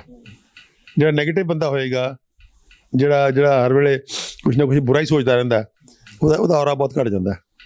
ਤੁਸੀਂ ਪਾਓਗੇ ਕਿ ਤੁਸੀਂ ਉਹਦੇ ਨੇੜੇ ਬੈਠ ਕੇ ਵੀ ਬੇਚੈਨ ਹੋ ਜਾਓਗੇ, ਨੈਗੇਟਿਵਿਟੀ ਆਏਗੀ। ਜੇ ਤੁਸੀਂ ਮਹਾਂਪੁਰਖ ਹੋਏਗਾ, ਜਿਹੜਾ ਸਭ ਦਾ ਭਲਾ ਚਾਹੁਣ ਵਾਲਾ ਹੋਏਗਾ, ਜਿਹੜਾ ਸਰਬੱਤ ਦੇ ਭਲੇ ਵਾਲਾ ਬੰਦਾ ਹੋਏਗਾ, ਜਾਂ ਜਿਹੜਾ ਬਹੁਤ ਸਪਿਰਿਚੁਅਲ ਆਦਮੀ ਹੋਏਗਾ, ਉਹਦੇ ਤੁਸੀਂ ਨੇੜੇ ਬੈਠੋਗੇ ਤਾਂ ਤੁਹਾਨੂੰ ਅੱਗੇ ਲੱਗੇਗਾ ਮੈਂ ਉੱਠਾ ਹੀ ਨਾ, ਬੈਠਾ ਰਵਾਂ। ਲੇਕਿਨ ਜਿਹੜਾ ਉਸ ਤੋਂ ਉਲਟ ਵਾਲਾ ਬੰਦਾ ਹੋਏਗਾ, ਤੁਹਾਡਾ ਜੀ ਕਰੇਗਾ ਕਿ ਪਰੇ ਚਲੇ ਜਾਓ। ਤਾਂ ਉਹ ਕੀ ਹੁੰਦਾ, ਔਰਾ ਜਿਹੜਾ ਤੁਹਾਡਾ ਔਰਾ ਅਤੇ ਉਹਦਾ ਔਰਾ ਆਪਸ 'ਚ ਟਕਰਾ ਰਹੇ ਹੁੰਦੇ ਆ। ਤੁਹਾਡਾ ਆਪਣਾ ਔਰਾ, ਉਹਦਾ ਆਪਣਾ ਔਰਾ। ਅਤੇ ਜੇ ਉਹਦਾ ਔਰਾ ਤੁਹਾਡੇ ਔਰਾ ਨੂੰ ਜਿਹੜੀ ਹੈ ਉਹ ਡਿਸਟਰਬ ਕਰ ਰਿਹਾ, ਤਾਂ ਤੁਹਾਨੂੰ ਉਹ ਫੀਲਿੰਗ ਆਉਣ ਲੱਗ ਜਾਏਗੀ ਵੀ ਪਰੇ ਹਟੋ ਇੱਥੋਂ। ਤਾਂ ਉਹ ਔਰਾ ਜਿਹੜਾ ਹੁੰਦਾ ਉਹ ਕਿਰਲੀਅਨ ਫੋਟੋਗ੍ਰਾਫੀ 'ਚ ਆ ਜਾਂਦਾ। ਤੇ ਇਸ ਕਰਕੇ ਹੁਣ ਇਹ ਕੋਈ ਇਮੈਜੀਨੇਸ਼ਨ ਦੀ ਗੱਲ ਨਹੀਂ ਰਹੀ। ਜਦੋਂ ਕਲੀਨ ਫੋਟੋਗ੍ਰਾਫੀ ਤੋਂ ਪਹਿਲਾਂ ਲੋਕ ਕਹਿੰਦੇ ਸੀ ਵੀ ਐਵੇਂ ਉਹ ਗੁਰੂਆਂ ਦੇ ਸਿਰ ਤੇ ਬਿਠਾਉਂਦੇ ਸੀ ਵੀ ਐਵੇਂ ਤਾਂ ਕਹਿਣ ਦੀਆਂ ਗੱਲਾਂ, ਉਹ ਐਵੇਂ ਕਹਿਣ ਦੇ ਤਾਂ ਇਹ ਤਾਂ ਸ਼ਰਧਾਲੂਆਂ ਦੀ ਗੱਲ ਹੈ, ਸ਼ਰਧਾ ਦੀ ਗੱਲ ਹੈ। ਤੇ ਹੁਣ ਇਹ ਸ਼ਰਧਾ ਦੀ ਗੱਲ ਨਹੀਂ ਰਹੀ, ਇਹ ਨੋਨ ਹੋ ਗਿਆ ਕਿ ਹਿਊਮਨ ਬਾਡੀ ਜਿਹੜੀ ਹੈ ਉਹਦੇ ਆਲੇ ਦੁਆਲੇ ਵੀ ਔਰਾ, ਉਹਦੇ ਇਕੱਲੇ ਇਕੱਲੇ ਅੰਗ 'ਚ ਇਕੱਲੇ ਇਕੱਲੇ ਸੈੱਲ ਦੇ ਆਲੇ ਦੁਆਲੇ ਵੀ ਇੱਕ ਊਰਜਾ ਦਾ ਸ਼ਕਲ ਹੈ। ਤੇ ਉਹ ਜਿਹੜੇ ਸੈੱਲ ਬਣੇ ਹੋਏ ਊਰਜਾ ਦੇ ਆ, ਉਹ ਔਰਾ ਕਿੱਥੋਂ ਆਉਂਦਾ? ਔਰਾ ਊਰਜਾ ਤੋਂ ਹੀ ਆਉਂਦਾ, ਕਿ ਉਹ ਕਲੈਕਟਿਵ ਹੋ ਗਿਆ ਤਾਂ ਉਹ ਸਰੀਰ ਦੇ ਆਲੇ ਦੁਆਲੇ ਹੋ ਗਿਆ, ਇੰਡੀਵਿਜੂਅਲ ਹੁੰਦਾ ਇਕੱਲੇ ਇਕੱਲੇ ਸੈੱਲ ਦਾ ਹੋ ਗਿਆ। ਤਾਂ ਉਹ ਕਿਤੇ ਨਾ ਕਿਤੇ ਉਹ ਜਿਹੜੀ ਊਰਜਾ ਹੈ ਉਹ ਚਲਾ ਰਹੀ ਹੁੰਦੀ। ਤਾਂ ਊਰਜਾ ਮਤਲਬ ਵਾਈਬ੍ਰੇਸ਼ਨ। ਜਦੋਂ ਆਪਾਂ ਵਾਈਬ੍ਰੇਸ਼ਨ ਦੀ ਗੱਲ ਕਰਦੇ ਹਾਂ ਤਾਂ ਆਪਾਂ ਸਾਰੀ ਊਰਜਾ ਦੀ ਗੱਲ ਕਰਦੇ ਹਾਂ ਕਿ ਊਰਜਾ ਨੂੰ ਜਿਸ ਵੀ ਤਰੀਕੇ ਨਾਲ ਤੁਸੀਂ ਇਫੈਕਟ ਕਰ ਸਕਦੇ ਹੋ, ਉਹ ਸਾਰੀਆਂ ਥੈਰੇਪੀਜ਼ ਉਸ ਵਾਈਬ੍ਰੇਸ਼ਨ ਮੈਡੀਸਨ ਦਾ ਪਾਰਟ ਨੇ। ਉਹਦੇ ਅੰਦਰ ਕੀ ਆ ਸਕਦਾ? ਯੋਗਾ ਸਾਰਾ, ਪ੍ਰਾਣਾਯਾਮ ਹੈ, ਭ੍ਰਾਮਰੀ ਪ੍ਰਾਣਾਯਾਮ ਹੈ, ਉਜਈ ਹੈ, ਯੋਗਾ ਸਾਰਾ, ਐਕੂਪ੍ਰੈਸ਼ਰ, ਐਕੂਪੰਕਚਰ, ਜਿਹੜੀ ਤੁਹਾਡੀ ਚਾਈਨਾ ਦੀ ਯੋਗਾ ਦਾ ਪੈਰਲਲ ਹੈਗੀ ਹੈ ਕੀ ਗੋਂਗ ਕੋਈ ਸਮਥਿੰਗ ਇੱਦਾਂ ਦੀ ਹੈਗੀ, ਉਹ ਵੀ ਚਾਈਨੀਜ਼ ਯੋਗਾ ਹੈ। ਅੱਛਾ, ਉਸ ਤੋਂ ਬਾਅਦ ਤੁਹਾਡਾ ਆ ਗਿਆ ਵਾਈਬ੍ਰੇਸ਼ਨ ਦੇ ਇੰਸਟਰੂਮੈਂਟ ਆ ਗਏ ਬਹੁਤ ਸਾਰੇ। ਹੁਣ ਬਹੁਤ ਸਾਰੇ ਵਾਈਬ੍ਰੇਸ਼ਨ ਦੇ ਇੰਸਟਰੂਮੈਂਟ ਆ ਗਏ ਹੋਏ ਜਿਹੜੇ ਕਿ ਤੁਹਾਡੀ ਬਾਡੀ ਨੂੰ ਮਸ਼ੀਨ ਆ ਗਈ ਜਿਹੜੀ ਤੁਹਾਨੂੰ ਐਂ ਵਾਈਬ੍ਰੇਟ ਕਰਦੀ ਹੈ ਵਰਟੀਕਲੀ ਵੀ। ਜਿਹੜੇ ਕੁਛ ਉਹ ਤੁਹਾਡੇ ਹੱਥ ਨਾਲ ਫੜਨ ਵਾਲੇ ਆ ਗਏ ਜਿਹੜੇ ਤੁਹਾਡੇ ਪਾਰਟ ਨੂੰ ਵਾਈਬ੍ਰੇਟ ਕਰ ਦਿੰਦੇ ਆ। ਜਾਂ ਜੋ ਤੁਸੀਂ ਡਾਂਸ ਕਰਦੇ ਹੋ, you create vibration in your body. ਤੁਸੀਂ ਗਾਉਂਦੇ ਹੋ, ਤੁਹਾਡੀ ਜਦੋਂ ਉਹ ਪੈਦਾ ਹੁੰਦੀ, ਪੂਰੀ ਸਾਊਂਡ ਪੈਦਾ ਹੁੰਦੀ ਹੈ, ਉਹ ਵੀ ਵਾਈਬ੍ਰੇਸ਼ਨ ਪੈਦਾ ਹੋ ਗਈ। ਹੱਸਦੇ ਹੋ, ਉਹਦੀ ਆਪਣੀ ਇੱਕ ਵਾਈਬ੍ਰੇਸ਼ਨ ਹੈ। ਤਾਂ ਵਾਈਬ੍ਰੇਸ਼ਨ ਦੀ ਕੋਈ ਵੀ ਫਾਰਮ ਜਿਹੜੀ ਹੈ ਉਹ ਹੀਲ ਕਰ ਸਕਦੀ ਹੋਵੇ, ਸਾਰੀ ਦੀ ਸਾਰੀ ਉਹ ਵਾਈਬ੍ਰੇਸ਼ਨ ਮੈਡੀਸਨ ਸ਼ਾਮਿਲ ਹੈ। ਇਸ ਕਰਕੇ ਵਾਈਬ੍ਰੇਸ਼ਨ ਮੈਡੀਸਨ ਜਿਹੜੀ ਹੈ ਬੜੀ ਵਾਸਟ ਹੈ। ਸੋ ਵਾਈਬ੍ਰੇਸ਼ਨ ਦੇ ਅਲੱਗ-ਅਲੱਗ ਟੂਲ ਨੇ, ਅਲੱਗ-ਅਲੱਗ ਫੀਲਡ ਨੇ। ਉਹ ਜਿਹੜਾ ਮੋਸਟ ਇੰਪੋਰਟੈਂਟ ਫੀਲਡ ਜਿਹੜਾ ਉਹ ਮੈਡੀਟੇਸ਼ਨ ਵਾਲਾ, ਜਿਹੜਾ ਕਿ ਤੁਸੀਂ ਆਪ ਕਰ ਸਕਦੇ ਹੋ, ਸਿਖਾ ਸਕਦੇ ਹੋ ਬੰਦੇ ਨੂੰ। ਜਾਂ ਲਾਫਿੰਗ ਥੈਰੇਪੀ ਹੈ, ਡਾਂਸ ਥੈਰੇਪੀ ਹੈ, ਇੱਦਾਂ ਦੀ ਹੈ ਬਹੁਤ ਸਾਰੀਆਂ ਮੈਡੀਟੇਸ਼ਨ ਜਿਹੜੀਆਂ ਨੇ ਉਹ ਵੋਕਲ ਨੇ, ਬਹੁਤ ਸਾਰੇ ਪ੍ਰਾਣਾਯਾਮ ਨੇ, ਮੰਤਰਾ ਜਾਪ ਨੇ, ਕੀਰਤਨ ਹੈ, ਇਸ ਤਰ੍ਹਾਂ ਸਿੰਗਿੰਗ ਹੈ, ਕਲਾਸੀਕਲ ਮਿਊਜ਼ਿਕ ਹੈ। ਇਹ ਸਾਰੇ ਜਿਹੜੇ ਨੇ ਕਿਤੇ ਨਾ ਕਿਤੇ ਸਾਰੇ ਇਹ ਉਹਦਾ ਪਾਰਟ ਨੇ ਵਾਈਬ੍ਰੇਸ਼ਨ ਥੈਰੇਪੀ ਦਾ। ਤਾਂ ਵਾਈਬ੍ਰੇਸ਼ਨ ਥੈਰੇਪੀ ਦਾ ਮਤਲਬ ਹੈ ਕਿ ਤੁਸੀਂ ਕੋਈ ਵੀ ਢੰਗ ਦੀ ਵਾਈਬ੍ਰੇਸ਼ਨ ਯੂਜ਼ ਕਰਕੇ ਬਾਡੀ ਦੀ ਸਿੱਕ ਵਾਈਬ੍ਰੇਸ਼ਨ ਨੂੰ ਮੁੜ ਕੇ ਫਿਰ ਤੰਦਰੁਸਤ ਕਰ ਸਕਦੇ ਹੋ, ਉਹ ਵਾਈਬ੍ਰੇਸ਼ਨ ਮੈਡੀਸਨ। ਹੁਣ ਜਿਹੜੀ ਬਿਮਾਰੀਆਂ ਨੇ ਉਹਦੇ ਅੰਦਰ ਜਿਹੜੀ ਬਾਡੀ ਦੀ ਆਪਣੀ ਵਾਈਬ੍ਰੇਸ਼ਨ ਹੁੰਦੀ ਹੈ ਉਹ ਸਲੋ ਹੋ ਜਾਂਦੀ ਹੈ। ਉਹ ਵਾਈਬ੍ਰੇਸ਼ਨ ਤੁਸੀਂ ਤੇਜ਼ ਕਰ ਦਿਓ, ਮਤਲਬ ਤੁਸੀਂ ਬਹੁਤ ਚੜ੍ਹਦੀ ਕਲਾ 'ਚ ਬੈਠੇ ਹੋ, ਤੁਸੀਂ ਕੋਈ ਵੀ ਵਾਈਬ੍ਰੇਸ਼ਨ ਜਿਹੜੀ ਬਾਹਰੋਂ ਯੂਜ਼ ਕਰੋਗੇ ਤੁਹਾਨੂੰ ਚੜ੍ਹਦੀ ਕਲਾ 'ਚ ਲੈ ਜਾਏਗੀ। ਉਦਾਹਰਨ ਦੇ ਤੌਰ 'ਤੇ ਇਹ ਕਿਹਾ ਜਾਂਦਾ ਹੈ ਕਿ ਜਦੋਂ ਤੁਸੀਂ ਡਾਂਸ ਕਰਦੇ ਹੋ ਤਾਂ ਕਦੇ ਸੋਚ ਕੇ ਦੇਖਿਓ ਕਿ ਉਦਾਸ ਤੁਸੀਂ ਹੋਵੋ ਤਾਂ ਤੁਸੀਂ ਡਾਂਸ ਨਹੀਂ ਕਰ ਸਕਦੇ। ਤੁਸੀਂ ਉਦਾਸ ਬੰਦੇ ਨੂੰ ਕਹਿ ਦਿਓ ਕਿ ਤੂੰ ਡਾਂਸ ਕਰੋ, ਨਹੀਂ ਯਾਰ ਮੈਂ ਨਹੀਂ ਕਰਦਾ, ਜਵਾਬ ਦੇ ਦੇਗਾ ਤੁਹਾਨੂੰ, ਕਿਉਂਕਿ ਉਦਾਸੀ ਅਤੇ ਡਾਂਸ ਇਕੱਠੇ ਨਹੀਂ ਚੱਲ ਸਕਦੇ। ਤੁਸੀਂ ਦੇਖਿਆ ਹੋਣਾ ਜਦੋਂ ਡਾਂਸ ਕਰਦੇ ਹੋ ਤਾਂ ਯੂ ਆਲਵੇਜ਼ ਸਮਾਈਲ, ਤੁਸੀਂ ਹੱਸਦੇ ਹੋ ਬਹੁਤ ਜ਼ਿਆਦਾ। ਤਾਂ ਖੁਸ਼ੀ ਅਤੇ ਡਾਂਸ ਇਕੱਠੇ ਚੱਲਦੇ ਆ, ਖੁਸ਼ ਹੋਣਾ ਅਤੇ ਡਾਂਸ ਕਰਨਾ ਇਕੱਠੇ ਚੱਲਦੇ ਆ। ਲੇਕਿਨ ਜੇ ਤੁਸੀਂ ਉਲਟਾ ਕਰ ਲਓ, ਜੇ ਧੱਕੇ ਨਾਲ ਡਾਂਸ ਕਰਨ ਲੱਗ ਜਾਓ ਤਾਂ ਸੈਡਨੈਸ ਖਤਮ ਹੋ ਜਾਏਗੀ। ਸੋ ਅਸੀਂ ਕੀ ਪੇਸ਼ੈਂਟ ਨੂੰ ਇਨਕਰੇਜ ਕਰਦੇ ਹਾਂ ਕਿ ਕੋਈ ਗੱਲ ਨਹੀਂ, ਤੂੰ ਸੈਡ ਹੈ, ਤੇਰੇ ਅੰਦਰ ਡਿਪਰੈਸ਼ਨ ਹੈ, ਲੇਕਿਨ ਨੱਚਣਾ ਜ਼ਰੂਰ ਹੈ। ਜਦੋਂ ਨੱਚੇਗਾ ਉਹ ਤਾਂ ਉਹ ਪਾਏਗਾ ਕਿ ਕੁਛ ਮਿੰਟਾਂ ਦੇ ਵਿੱਚ ਹੀ ਉਹਦਾ ਸੈਡਨੈਸ ਕਿੱਥੇ ਗਈ, ਖਤਮ ਹੋ ਜਾਂਦੀ ਸੈਡਨੈਸ। ਤਾਂ ਇਹ ਕੀ ਹੋਇਆ, ਜਿਹੜਾ ਡਾਂਸਿੰਗ ਦੀ ਵਾਈਬ੍ਰੇਸ਼ਨ ਹੈ, ਡਾਂਸ ਦੀ ਵਾਈਬ੍ਰੇਸ਼ਨ ਹੈ, ਪਲੱਸ ਉਹਦਾ ਮਿਊਜ਼ਿਕ ਹੈ, ਦੋਨੋਂ ਦੀ ਵਾਈਬ੍ਰੇਸ਼ਨ ਹੋ ਗਈ ਨਾ। ਸੋ ਡਾਂਸ ਦੀ ਵਾਈਬ੍ਰੇਸ਼ਨ ਇਕੱਲੀ ਤੁਹਾਡੀ ਬਾਡੀ ਦੀ ਵਾਈਬ੍ਰੇਸ਼ਨ ਨਹੀਂ ਹੋ ਰਹੀ, ਨਾਲ ਮਿਊਜ਼ਿਕ ਚੱਲ ਰਿਹਾ, ਮਿਊਜ਼ਿਕ ਦੀ ਵਾਈਬ੍ਰੇਸ਼ਨ ਹੋ ਰਹੀ ਹੈ। ਤੁਸੀਂ ਦੇਖਿਆ ਹੋਣਾ ਕਿ ਜਦੋਂ ਤੁਸੀਂ ਜਾਂਦੇ ਹੋ ਕਿਸੇ ਮੈਰਿਜ 'ਚ ਅਤੇ ਉੱਥੇ ਅਗਰ ਡਾਂਸ ਹੋ ਰਿਹਾ ਤਾਂ ਤੁਸੀਂ ਡਾਂਸ ਨਹੀਂ ਕਰ ਰਹੇ ਹੁੰਦੇ, ਲੇਕਿਨ ਤੁਹਾਡੇ ਅੰਦਰ ਤੁਹਾਨੂੰ ਲੱਗ ਰਿਹਾ ਤੁਸੀਂ ਡਾਂਸ ਕਰ ਰਹੇ ਹੋ। ਥੋੜ੍ਹਾ ਕੋਈ ਨਾ ਕੋਈ ਪਾਰਟ ਹਿੱਲ ਰਿਹਾ ਹੁੰਦਾ, ਪੈਰ ਹਿੱਲ ਰਹੇ ਹੁੰਦੇ ਆ ਜਾਂ ਹੱਥ ਹਿੱਲ ਰਹੇ ਹੁੰਦੇ ਆ, ਜਾਂ ਥੋੜ੍ਹਾ ਜੀਅ ਕਰ ਰਿਹਾ ਹੁੰਦਾ ਵੀ ਮੈਂ ਵੀ ਹਾਲਾਂਕਿ ਤੁਸੀਂ ਸ਼ਰਮਾ ਰਹੇ ਹੁੰਦੇ ਹੋ, ਲੇਕਿਨ ਥੋੜ੍ਹਾ ਜੀਅ ਜਿਹਾ ਕਰ ਰਿਹਾ ਹੁੰਦਾ ਵੀ ਮੈਂ ਵੀ ਡਾਂਸ ਕਰਾਂ ਜਾ ਕੇ। ਅਤੇ ਕੋਈ ਨਾ ਕੋਈ ਤੁਹਾਨੂੰ ਲੈ ਜਾਂਦਾ ਉਠਾ ਕੇ, ਫਿਰ ਡਾਂਸ ਵੀ ਕਰਦੇ ਹੋ ਤੁਸੀਂ। ਤਾਂ ਇਹ ਕਿਤੇ ਨਾ ਕਿਤੇ ਕੀ ਹੈ, ਇਹ ਊਰਜਾ ਦੀ ਅਟਰੈਕਸ਼ਨ ਹੈ ਕਿ ਖਾਸ ਕਿਸਮ ਦੀ ਊਰਜਾ ਜਿਹੜੀ ਹੈ ਖਾਸ ਢੰਗ ਨਾਲ ਤੁਹਾਨੂੰ ਸਟਿਮੂਲੇਟ ਕਰਦੀ ਹੈ। ਉਹਦੇ ਅੰਦਰ ਤੁਸੀਂ ਪਾਓਗੇ ਕਿ ਜਿਹੜਾ ਡੀਜੇ ਹੈ, ਉਹਦੀ ਜਦੋਂ ਮਿਊਜ਼ਿਕ ਦੀ ਡੱਗੇ ਦੀ ਡੱਗ ਹੁੰਦੀ ਹੈ, ਡੱਗ ਤੁਸੀਂ ਪਾਓਗੇ ਕਿ ਤੁਹਾਡੀ ਪੂਰੀ ਬਾਡੀ ਹੈ, ਖਾਸ ਕਰਕੇ ਚੈਸਟ ਜਿਹੜੀ ਹੈ ਵਾਈਬ੍ਰੇਟ ਕਰਦੀ ਹੈ, ਡੱਗ ਕਰਕੇ ਇੱਥੇ ਵੱਜਦਾ, ਫਿਰ ਤੁਹਾਡੀ ਪੂਰੀ ਬਾਡੀ 'ਚ ਵਾਈਬ੍ਰੇਸ਼ਨ ਜਾਂਦੀ ਹੈ। ਤਾਂ ਉਹ ਸਾਰੀ ਕਿਤੇ ਨਾ ਕਿਤੇ ਵਾਈਬ੍ਰੇਸ਼ਨ ਜਿਹੜੀ ਹੈ ਉਹ ਖਾਸ ਢੰਗ ਨਾਲ ਅਫੈਕਟ ਕਰਦੀ ਤੁਹਾਨੂੰ। ਤਾਂ ਇਸ ਤਰ੍ਹਾਂ ਜਿਹੜੀ ਵਾਈਬ੍ਰੇਸ਼ਨਸ ਨੇ ਮਿਊਜ਼ਿਕ ਦੀਆਂ ਅਤੇ ਡਾਂਸ ਦੀਆਂ ਇਕੱਠੀਆਂ ਹੁੰਦੀਆਂ। ਲਾਫਟਰ ਹੈ, ਤੁਸੀਂ ਹੱਸਣਾ ਸ਼ੁਰੂ ਕਰ ਦਿਓ, ਤੁਸੀਂ ਬੰਦੇ ਨੂੰ ਕਹੋ ਵੀ ਨਕਲੀ ਹੱਸਣਾ, ਉਹ ਬੰਦਾ ਦੰਗ ਰਹਿ ਜਾਏਗਾ ਕਿ ਮਿੰਟ ਵੀ ਨਹੀਂ ਲੰਘਿਆ, 1 ਮਿੰਟ ਵੀ ਨਹੀਂ ਲੰਘਿਆ ਨਕਲੀ ਹੱਸਦੇ ਨੂੰ ਤੇ ਹੱਸਾ ਅਸਲੀ ਹੋ ਗਿਆ। ਤੁਸੀਂ ਕਦੀ ਨਕਲੀ ਹੱਸ ਕੇ ਦੇਖਿਓ, ਥੋੜੀ ਦੇਰ ਬਾਅਦ ਹੱਸਾ ਅਸਲੀ ਹੋ ਜਾਏਗਾ। ਤੇ ਹਾਸਾ ਜਿਹੜਾ ਹੈ ਉਹ ਇਤਿਹਾਸ 'ਚ ਬਹੁਤ ਬਹੁਤ ਵਧੀਆ ਬੰਦੇ ਹੋਏ ਆ। ਲਾਫਿੰਗ ਬੁੱਧਾ ਇੱਕ ਕਨਸੈਪਟ ਹੈ, ਉਹ ਲਾਫਿੰਗ ਬੁੱਧਾ ਐਕਚੁਅਲੀ ਹੋਇਆ ਸੰਤ ਸੀਗਾ। ਉਹਦਾ ਹਾਸਾ ਇੰਨਾ ਪਿਆਰਾ ਸੀਗਾ ਕਿ ਉਹ ਜਦੋਂ ਜਾ ਕੇ ਉਹਦਾ ਕੰਮ ਹੀ ਹੁੰਦਾ ਸੀ, ਬਾਜ਼ਾਰ ਜਾਂਦਾ ਸੀ, ਉਹ ਕਿਸੇ ਚੌਂਕ 'ਚ ਖੜ ਜਾਂਦਾ ਸੀ ਤੇ ਹੱਸਣਾ ਸ਼ੁਰੂ ਕਰ ਦਿੰਦਾ ਸੀਗਾ। 2 ਬੰਦੇ ਆਏ, 4 ਬੰਦੇ ਆਏ, 10 ਬੰਦੇ ਆਏ, ਸੈਂਕੜੇ ਬੰਦੇ ਉਹਦੇ ਆਸੇ ਪਾਸੇ ਖੜ ਕੇ ਹੱਸੀ ਜਾਂਦੇ ਹੁੰਦੇ ਸੀ, ਹੱਸਣ ਲੱਗ ਜਾਂਦੇ ਹੁੰਦੇ ਸੀ। ਉਹਦਾ ਹਾਸਾ ਇੰਨਾ ਪਿਆਰਾ ਸੀਗਾ। ਤੁਸੀਂ ਇੱਕ ਰਿਕਾਰਡਿੰਗ YouTube ਤੇ ਪਈ ਹੈ ਇੱਕ ਬੱਚੇ ਦੇ ਹਾਸੇ ਦੀ, ਤੁਸੀਂ ਕਦੇ ਦੇਖਿਓ, ਚਾਈਲਡ ਲਾਫਿੰਗ। ਉਹਦਾ ਹਾਸਾ ਇੰਨਾ ਜ਼ਿਆਦਾ ਵਧੀਆ ਹੈ ਕਿ ਤੁਹਾਨੂੰ ਹੱਸੀ ਆ ਹੀ ਜਾਂਦੀ ਹੈ। ਤੁਸੀਂ ਸੁਣ ਲਓ ਬਸ ਉਹ ਬੱਚੇ ਦੀ ਲਾਫਟਰ, ਤਾਂ ਤੁਸੀਂ ਨਾਲ ਦੀ ਨਾਲ ਹੱਸਣ ਲੱਗ ਜਾਓਗੇ ਆਟੋਮੈਟਿਕਲੀ। ਤਾਂ ਇਹ ਕੀ ਹੈ, ਇਹ ਸਾਰਾ ਕੀ ਫਾਰਮ ਹੈ? ਇਹ ਊਰਜਾ ਦੀ ਫਾਰਮ ਹੈ, ਵਾਈਬ੍ਰੇਸ਼ਨ ਹੈ, ਜਿਹੜੀ ਤੁਹਾਨੂੰ ਖਾਸ ਢੰਗ ਨਾਲ ਦਿਸ਼ਾ ਨਿਰਦੇਸ਼ ਕਰਦੀ ਹੈ। ਸੋ ਇਹ ਵਾਈਬ੍ਰੇਸ਼ਨ ਥੈਰੇਪੀਜ਼ ਦੀਆਂ ਜਿਹੜੀਆਂ ਅਲੱਗ-ਅਲੱਗ ਫਾਰਮਸ ਨੇ, ਲਾਫਟਰ ਹੈ, ਡਾਂਸਿੰਗ ਹੈ, ਸਿੰਗਿੰਗ ਹੈ। ਤੁਸੀਂ ਲਾਊਡ ਸਾਊਂਡ 'ਚ ਗਾਓ। ਡਿਪਰੈਸਡ ਬੰਦਾ ਗਾਣੇ ਤਾਂ ਗਾ ਲੇਗਾ, ਲੇਕਿਨ ਉਹ ਡਿਪਰੈਸਡ ਗਾਣੇ ਗਾਏਗਾ, ਡਿਪਰੈਸ਼ਨ ਵਾਲੇ ਗਾਣੇ ਗਾਏਗਾ, ਸੈਡ ਸੌਂਗ ਗਾਣ ਲੱਗੇ, ਸੈਡ ਸੌਂਗ, ਸਲੋ ਵਾਲੇ ਵੀ ਮਰ ਗਏ ਹੋਏ, ਲੁੱਟ ਗਏ ਹੋਏ ਵਾਲਾ ਜਿਹੜੇ ਨੇ। ਤਾਂ ਉਹ ਜੇ ਤੁਸੀਂ ਉਹਨੂੰ ਦੂਜਾ ਗਾਣਾ ਉਹਨੂੰ ਧੱਕੇ ਨਾਲ ਦੂਜਾ ਗਾਣਾ ਗਾ, ਆਪਣੀ ਜਿਹੜਾ ਖੁਸ਼ੀ ਵਾਲਾ ਗਾਣਾ ਗਾ, ਲਾਊਡ ਸਾਊਂਡ 'ਚ ਗਾਣ ਵਾਲੇ, ਪੂਰੀ ਹੇਕ 'ਚ ਗਾ, ਉਹ ਗਾਉਣ ਲੱਗੇਗਾ ਤਾਂ ਉਹ ਸੈਡਨੈਸ ਖਤਮ ਹੋ ਜਾਏਗੀ। ਪੁਰਾਣੇ ਤੁਸੀਂ ਦੇਖਿਆ ਹੋਣਾ ਕਿ ਆਪਣੇ ਪੰਜਾਬੀ ਦੇ ਵਿੱਚ ਤਾਂ ਜਿਹੜੀਆਂ ਹੇਕਾਂ ਨੇ, ਮਤਲਬ ਮਸ਼ਹੂਰ ਹੁੰਦੇ ਸੀ ਵੀ ਫਲਾਣੀ ਸਿੰਗਰ ਦੀ ਤੇ ਫਲਾਣੇ ਸਿੰਗਰ ਦੀ ਹੇਕ ਜਿਹੜੀ ਹੈ ਬੜੀ ਕਮਾਲ ਦੀ ਹੈ। ਹਾਂ, ਉਹ ਕੀ ਹੈ ਹੇਕ? ਜਿਹੜੀ ਹੀਰ ਹੈ, ਹੁਣ ਹੀਰ ਜਦੋਂ ਗਾਉਂਦੇ ਸੀ, ਹੀਰ ਦੇ ਵਿੱਚ ਹੇਕ ਹੀ ਸੀਗੀ ਜਿਵੇਂ ਦੀ, ਉਹਦੀ ਖਾਸ ਕਿਸਮ ਦੀ ਹੇਕ ਸੀਗੀ। ਔਰ ਅੱਜ ਵੀ ਜੇ ਤੁਹਾਨੂੰ ਹੀਰ ਕੁਛ ਆਇਆ ਤਾਂ ਤੁਹਾਨੂੰ ਅੱਛਾ ਲੱਗਦਾ, ਕਿਉਂਕਿ ਅੱਜ ਵੀ ਤੁਹਾਡੇ ਅੰਦਰ ਉਹ ਇੱਕ ਹੂਕ ਜਿਹੀ ਪੈਦਾ ਕਰਦੀ ਹੈ। ਇਸੇ ਤਰ੍ਹਾਂ ਬਹੁਤ ਸਾਰੇ ਸੂਫੀ ਸੰਤਾਂ ਦੀ ਸਿੰਗਿੰਗ ਜਿਹੜੀ ਹੈ ਉਹ ਇੱਦਾਂ ਦੀ ਹੈ। ਤੁਸੀਂ ਸੂਫੀ ਸੰਤਾਂ ਦੀ ਸਿੰਗਿੰਗ ਬਣ ਕੇ ਜਿਹੜੀ ਹੈ ਹੂ ਆਏਗੀ, ਉਸ ਹਰ ਸੂਫੀ ਦਾ ਹੂ ਦੀ ਸਾਊਂਡ ਜਿਹੜੀ ਹੈ ਕਿਤੇ ਨਾ ਕਿਤੇ, ਤਾਂ ਉਹ ਇਸ ਤਰ੍ਹਾਂ ਦੀ ਹੈਗੀ ਹੈ। ਤਾਂ ਇਹ ਸਾਰੇ ਦਾ ਸਾਰਾ ਕਿਤੇ ਨਾ ਕਿਤੇ ਸਿੰਗਿੰਗ ਹੈ, ਡਾਂਸਿੰਗ ਹੈ, ਲਾਫਟਰ ਹੈ, ਡਾਂਸਿੰਗ ਜਿਹੜੀ ਹੈ, ਇਹ ਸਾਰੇ ਜਿਹੜੀ ਕਿਤੇ ਨਾ ਕਿਤੇ। ਉਸ ਤੋਂ ਬਾਅਦ ਤੁਸੀਂ ਆ ਜਾਈਏ ਆਪਾਂ ਜਿਹੜੇ ਤੁਹਾਡੇ ਪ੍ਰਾਣਾਯਾਮ ਨੇ।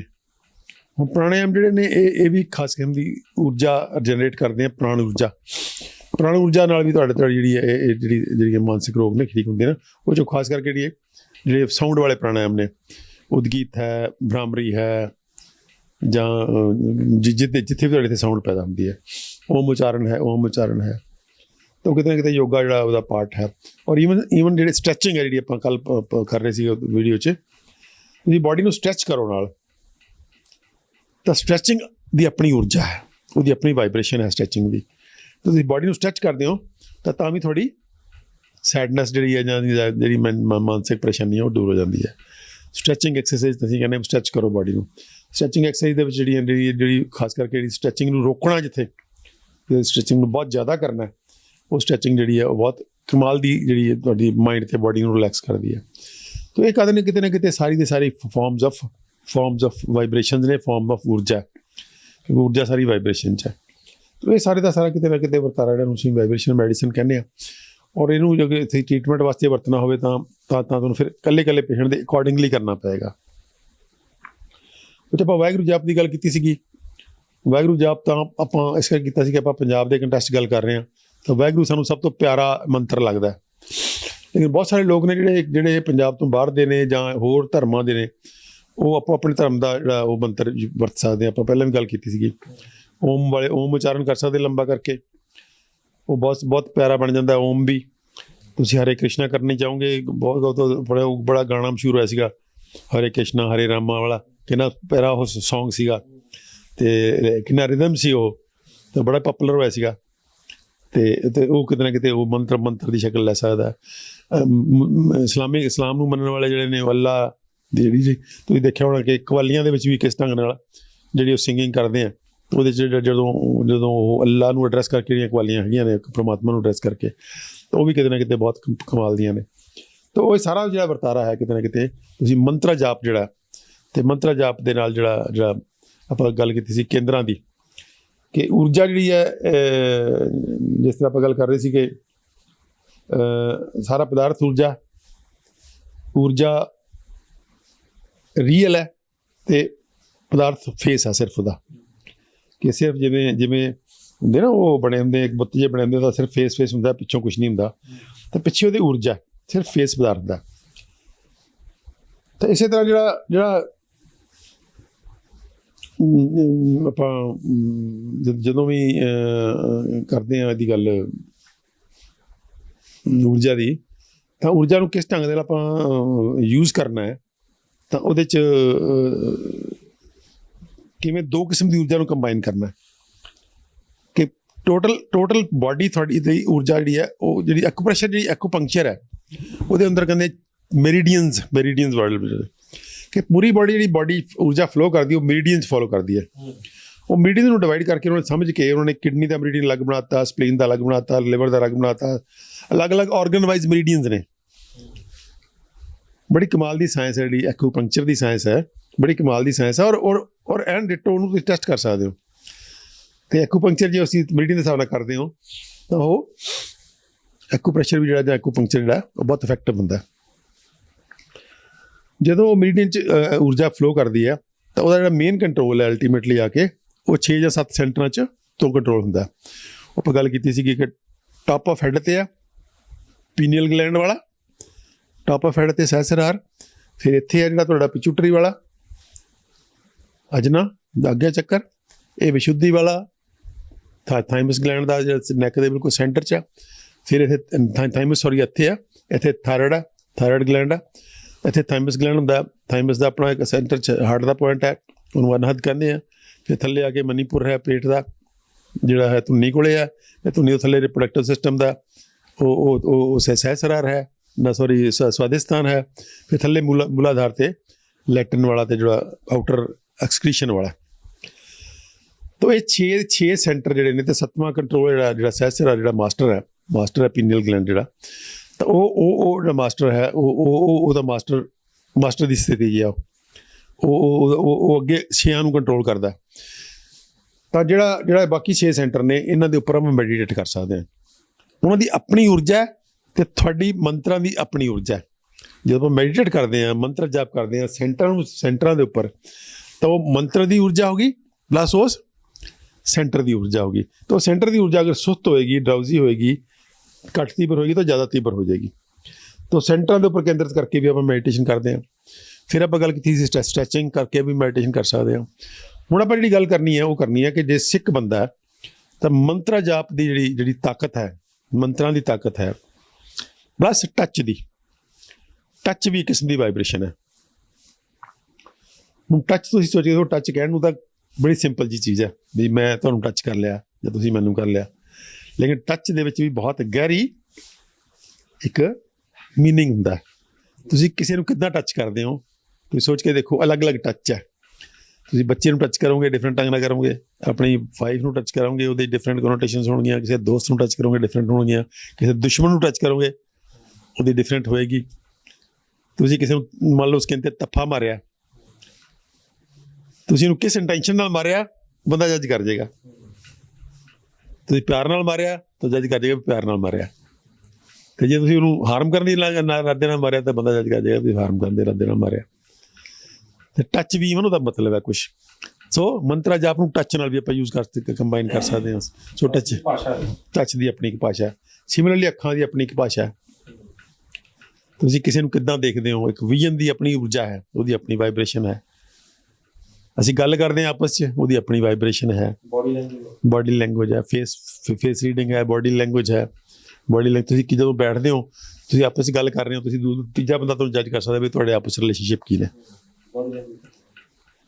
ਸੋ ਇਹ ਕਿਉਂ ਇਹ ਕਿਹਦਾ ਖੇਲ ਹੈ ਸਾਰਾ? ਇਹ ਸਭ ਵਾਈਬ੍ਰੇਸ਼ਨ ਦਾ ਖੇਲ ਹੈ, ਊਰਜਾ ਦਾ ਖੇਲ ਹੈ। ਊਰਜਾ ਦਾ ਖੇਲ ਹੈ ਕਿ ਉਹ ਊਰਜਾ ਦੀ ਲੈਣ ਦੇਣ ਕਿੱਦਾਂ ਹੋ ਰਹੀ ਹੈ। ਦੂਜੇ ਬੰਦੇ ਨੂੰ ਨਹੀਂ ਪਤਾ ਵੀ ਕਾਹਦਾ ਖੇਲ ਹੈ, ਉਹ ਤਾਂ ਸਿਰਫ ਜੱਜ ਕਰੇਗਾ ਆਪਣੇ ਐਕਸਪੀਰੀਅੰਸ ਦੇ ਸਿਰ 'ਤੇ। ਲੇਕਿਨ ਆਪਾਂ ਨੂੰ ਪਤਾ ਹੈ, ਜਿਹੜਾ ਬੰਦਾ ਜਦੋਂ ਐਨਾਲਾਈਜ਼ ਕਰਦਾ ਤਾਂ ਵੀ ਸਾਰਾ ਊਰਜਾ ਦਾ ਖੇਲ ਹੈ, ਵਾਈਬ੍ਰੇਸ਼ਨ ਦਾ ਖੇਲ ਹੈ। ਤਾਂ ਇਹ ਸਾਰੇ ਦਾ ਸਾਰਾ ਵਰਤਾਰਾ ਇਹਨੂੰ ਆਪਾਂ ਯੂਜ਼ ਕਰ ਸਕਦੇ ਹਾਂ ਹੀਲ ਕਰਨ ਵਾਸਤੇ। ਸੋ ਹੀਲਿੰਗ ਮੈਥਡ ਜਿਹੜੇ ਨੇ ਇਹਦੇ 'ਚੋਂ ਇਵੋਲਵ ਹੋ ਸਕਦੇ ਹਾਂ। ਇੱਕ ਤਾਂ ਆਪਾਂ ਗੱਲ ਕਰ ਹੀ ਲਈ ਜਿਹੜੀ ਕਿ ਡਾਂਸ ਕਰਨਾ, ਗਾਉਣਾ, ਕੀਰਤਨ ਕਰਨਾ, ਠੀਕ ਹੈ। ਇਹ ਡਾਂਸਿੰਗ ਵੀ ਤੁਸੀਂ ਦੇਖੋ ਜੀ, ਅਗਰ ਡਾਂਸਿੰਗ ਗਰੁੱਪ ਡਾਂਸ ਹੋਵੇ ਤਾਂ ਉਹਦੀ ਮੀਨਿੰਗ ਹੀ ਬਦਲ ਜਾਂਦਾ। ਗਰੁੱਪ ਡਾਂਸਿੰਗ ਇੰਨਾ ਕੁ ਪਪੂਲਰ ਹੋ ਚੁੱਕਿਆ ਹੈ ਕਿ ਸਾਰਾ ਕੁਝ ਪਿਛਲੇ 2 ਸਾਲਾਂ 'ਚ ਆਪਾਂ ਦੇਖਿਆ ਲੋਕਾਂ ਨੇ ਕਿੰਨਾ ਮਿਸ ਕੀਤਾ ਉਹਨੂੰ। ਪਾਰਟੀਆਂ ਦੇ ਵਿੱਚ ਗਰੁੱਪ ਡਾਂਸਿੰਗ ਕਰਦੇ ਆ, ਸਪੈਸ਼ਲੀ ਲੋਕ ਪਾਰਟੀਆਂ ਕਰਦੇ ਆ ਗਰੁੱਪ ਡਾਂਸਿੰਗ ਕਰਨ ਲਈ। ਗਰੁੱਪ ਡਾਂਸਿੰਗ ਦੀ ਆਪਣੀ ਇਸੇ ਤਰ੍ਹਾਂ ਜਿਹੜਾ ਕੀਰਤਨ ਕਰਦੇ ਆ ਉਹ ਵੀ ਕਿਸਮ ਦਾ ਹੀਲਿੰਗ ਆ ਉਹ। ਸੋ ਕੀਰਤਨ ਹੈ ਉਹ ਕੋਈ ਸੁਖਮਣੀ ਸਾਹਿਬ ਸੁਸਾਇਟੀਆਂ ਬਣੀਆਂ ਹੋਈਆਂ ਨੇ, ਇੱਕ ਹਰੇ ਕ੍ਰਿਸ਼ਨ ਵਾਲਿਆਂ ਨੇ ਆਪਣੇ ਬਣਾਈ ਹੋਈ ਹੈ, ਕਿਸੇ ਨੇ ਕਿੱਦਾਂ ਦਾ ਬਣਾਇਆ ਹੋਇਆ, ਕਿਸੇ ਨੇ ਕਿੱਦਾਂ ਦਾ ਬਣਾਇਆ ਹੋਇਆ। ਜਿਹੜੇ ਗਰੁੱਪ ਲਾਫਟਰ ਕਰਦੇ ਆ ਉਹ ਲੋਕ ਲਾਫਟਰ ਕਲੱਬਾਂ ਬਣੀਆਂ ਹੋਈਆਂ ਨੇ। ਇੱਕ ਪਾਰਕ ਜਾ ਕੇ ਤੁਸੀਂ ਪਾਰਕਾਂ 'ਚ ਜਾਓ, ਤੁਹਾਨੂੰ ਮਿਲ ਜਾਣਗੇ ਉੱਥੇ ਲਾਫਟਰ ਵਾਲੇ ਮਿਲ ਜਾਣਗੇ, ਉਹ ਲਾਫਟਰ ਕਰ ਰਹੇ ਹੁੰਦੇ ਆ। ਅਤੇ ਜਦੋਂ ਤੁਸੀਂ ਇਕੱਠੇ ਬੈਠਦੇ ਹੋ ਤੁਸੀਂ ਕਹਿੰਦੇ ਵੀ ਭਾਈ ਸੁਣਾ ਕੁਛ, ਗਾ ਕੇ ਸੁਣਾ, ਆਪਾਂ ਗਾਉਂਦੇ ਹਾਂ ਉਦੋਂ ਗਾਉਣਾ ਆਪਣਾ ਕੋਲ ਹੀ। ਇਹ ਸਾਰੇ ਕਿਤੇ ਨਾ ਕਿਤੇ ਇਹਨਾਂ ਨੂੰ ਆਪਾਂ ਯੂਜ਼ ਕਰਨਾ ਭੁੱਲ ਗਏ ਹਾਂ। ਉਹ ਸਾਨੂੰ ਇਹ ਚਾਹੀਦਾ ਕਿ ਅਸੀਂ ਇਹਨਾਂ ਸਾਰੇ ਤਕਨੀਕਸ ਨੂੰ ਕਮਿਊਨੀਕੇਸ਼ਨ ਜਿਹੜੀ ਆਪਸ 'ਚ ਕਮਿਊਨੀਕੇਟ ਕਰਨਾ ਬਹੁਤ ਹੀ ਪਿਆਰੀ ਤਕਨੀਕ ਹੈ ਕਿ ਜਿਹੜਾ ਸੈਕਟਰੀ ਦਾ ਪੇਸ਼ੈਂਟ ਡਿਪਰੈਸ਼ਨ ਦਾ ਪੇਸ਼ੈਂਟ ਕਮਿਊਨੀਕੇਟ ਕਰਨ ਲੱਗ ਜਾਵੇ, ਸਮਝੋ ਕਿ ਡਿਪਰੈਸ਼ਨ 'ਚ ਨਹੀਂ ਰਹੇਗਾ। ਉਹਦਾ ਜੀ ਨਹੀਂ ਕਰ ਰਿਹਾ ਕਮਿਊਨੀਕੇਟ ਕਰਨ ਨੂੰ, ਲੇਕਿਨ ਉਹਦੇ ਇੱਕ ਡਿਸਿਪਲਿਨ ਲਾਤਾ ਜਾਵੇ ਕਿ ਤੂੰ ਕਮਿਊਨੀਕੇਟ ਕਰ, ਆਪਣੀ ਗੱਲ ਦੱਸ ਸੁਣ, ਦੋਨੋਂ ਕੰਮ ਕਰ, ਕੋਈ ਇੰਟਰੈਕਸ਼ਨ ਕਰੋ। ਫਿਰ 2-3 ਹੋਰ ਕਨਸੈਪਟ ਨੇ ਬੜੇ ਪਿਆਰੇ। ਇੱਕ ਕਨਸੈਪਟ ਹੈ ਫੋਰਗਿਵਨੈਸ ਦਾ। ਬਹੁਤ ਸਾਰੀ ਸੈਕਟਰੀ ਮਾਫ ਕਰ ਦੇਣਾ, ਬਹੁਤ ਸਾਰੀ ਜਿਹੜੀ ਸੈਕਟਰੀ ਦੇ ਪੇਸ਼ੈਂਟ ਹੁੰਦੇ ਆ ਉਹਦੇ ਮਨ 'ਚ ਬਹੁਤ ਗਹਿਰੀ ਰੰਜਿਸ਼ ਹੁੰਦੀ ਹੈ। मैं दर्शकों को बताना चाहूँगा, डॉक्टर अमर सिंह आज़ाद जो MBBS MD हैं, मैं आचार्य मनीष, हमारे साथ डॉक्टर अवधेश पांडे वो भी MBBS MD हैं, डॉक्टर विश्वरूप राय चौधरी, डॉक्टर खादर वली और हमारे पास 250 डॉक्टर्स की टीम। हमारी पूरी टीम ने मिल के पूरे भारत से शुगर को, BP को, जो गोलियां खिलाकर कंट्रोल करने का जो साइंस चल रही है, जिसको मेडिकल माफिया बोलते हैं, जो ये बोलता है कि गोली खा के कंट्रोल होती है, हम बिना दवाइयाँ शुगर को भी BP को भी रिवर्स करना सिखा रहे हैं। तो आप हिम्स हॉस्पिटल चंडीगढ़ में संपर्क करो। ये यहाँ पे ये hymns hospital and institute of integrated medical sciences जो कि डेराबस्सी चंडीगढ़ में है। तो जब आप यहाँ पे आ रहे हैं तो क्या आपकी एक्सपेक्टेशन होनी चाहिए, वो एक्सपेक्टेशन हमारे थेरेपी से मैच हो रही कि नहीं, ये आपके लिए जानना ज़रूरी है before you start thinking about coming here. यहाँ आने से पहले कुछ बातें आपके दिमाग में क्लियर होनी चाहिए। तो उनमें एक काम हमारा होता है कि ड्रग्स, दवाइयाँ जो नशीली दवाइयाँ मिलती हैं, दी जाती हैं, जो एक वजह होती है पेशेंट की किडनी के ख़राब होने का, तो उन ड्रग्स को हम ड्रास्टिकली टेपर डाउन करते हैं, ड्रास्टिक टेपर डाउन। तो पहले तो मेंटल सेटअप ये करके आना है कि यहाँ आएंगे तो दवाइयाँ ड्रास्टिक टेपर डाउन हो सकती हैं। अगर आप उसके लिए तैयार हैं तो यहाँ पे आइए। इनका डायलिसिस पे है तो डायलिसिस का नेचुरल डायलिसिस पे आ जाएगा। हम तो बड़े सिंपली पेशेंट को ये समझाते हैं कि दुनिया में कोई भी बीमारी ज़ुबान पे लगाम नहीं है इसलिए आई है।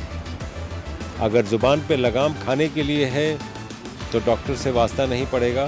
दूसरा, जो हमारे कैंसर के पेशेंट्स हैं, कैंसर के पेशेंट्स ये पहले ही जैसे डायग्नोसिस होता है उम्मीद छोड़ देते हैं कि अब तो टिकट कट गया, अब तो जाने की तैयारी हो गई, और साइकोलॉजिकली बहुत लो हो जाते हैं।